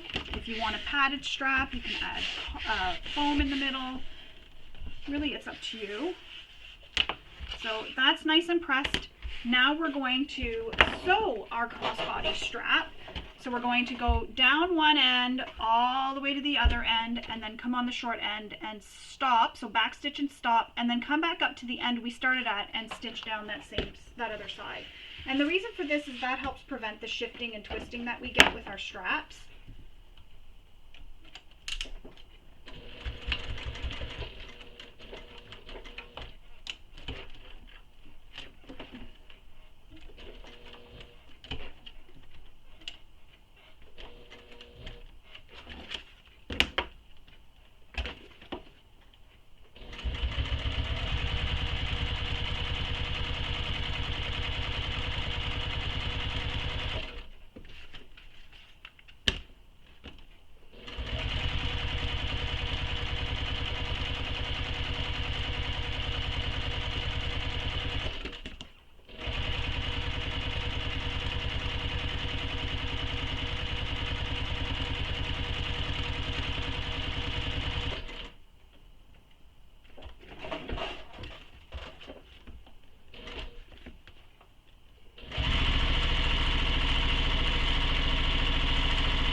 So I'm at the end here, I'm back stitching. I'm going to cut my threads. And then I'm going to come back up to the end where I started, and I'm going to stitch back down the other side. So where I started, back stitch.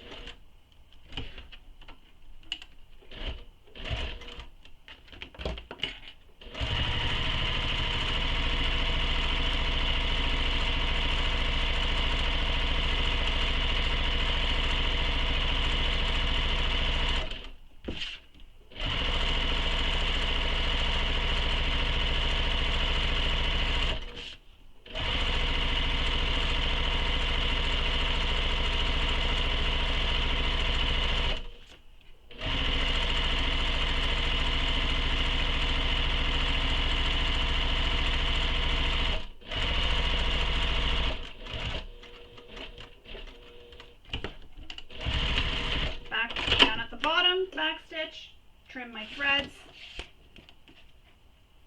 and now we have a beautifully stitched strap. Now if you're using quilting cotton and you find that it still twists on you, what I often like to do is take it to my iron and give it a really good press all the way along the whole strap, and that way and I press on both sides, and I find that way removes any of the twisting that's happened in the cotton strap, just giving it a new press with the iron. So now we need to attach our hardware.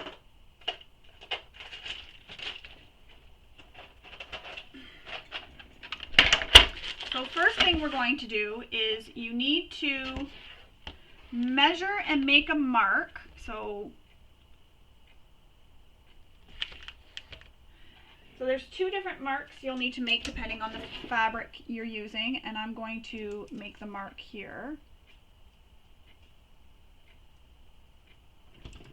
Alright, so using our slider, and I wanted to show you the slider that I have that's a wide mouth slider, and that's what I'm going to use because the other slider will be a little too small for the vinyl strap, which is usually these types of sliders. So I'm going to use this wide mouth slider. So what you do is you take the raw end of your strap, bring it up, and then between the side bar and the middle bar, and then bring it back down over that middle bar, just like that. So it hooks like that. And we're going to be adding the strap end hardware. So I'm going to grab that out.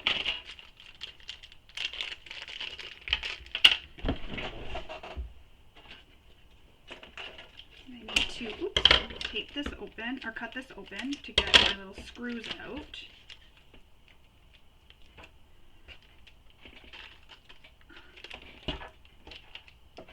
Maybe if I actually picked up what I grabbed.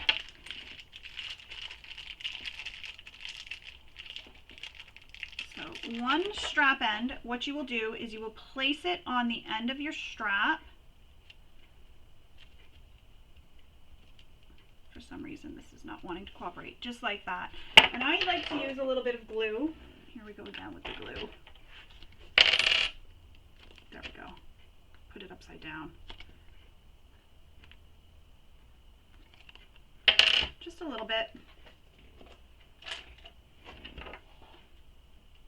And then slide your strap into the strap end.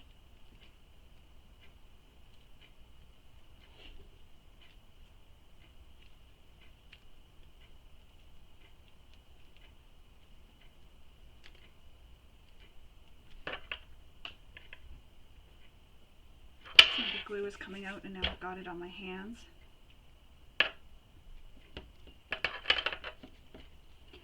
So just like that.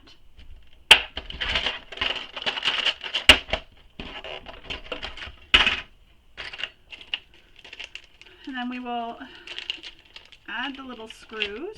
So the glue is more just in case the screws come out. You won't lose this hardware on the end of your strap.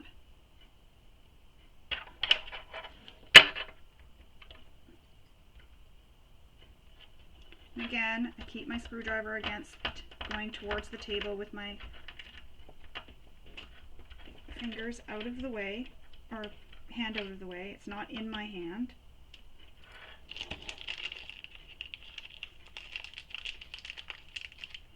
And then one more screw. And I'm going to use rivets to set my strap instead of sewing. You can sew it if you prefer. Maybe I should actually put that screw in straight.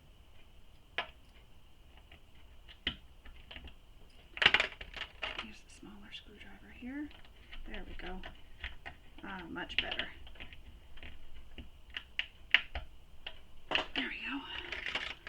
So just like that. So that's how you install that. Then you'll bring this to where the mark is and you'll either stitch or you'll add a rivet. So I'm going to add a rivet. So I'm not going to do that just yet, but I want to show you how to,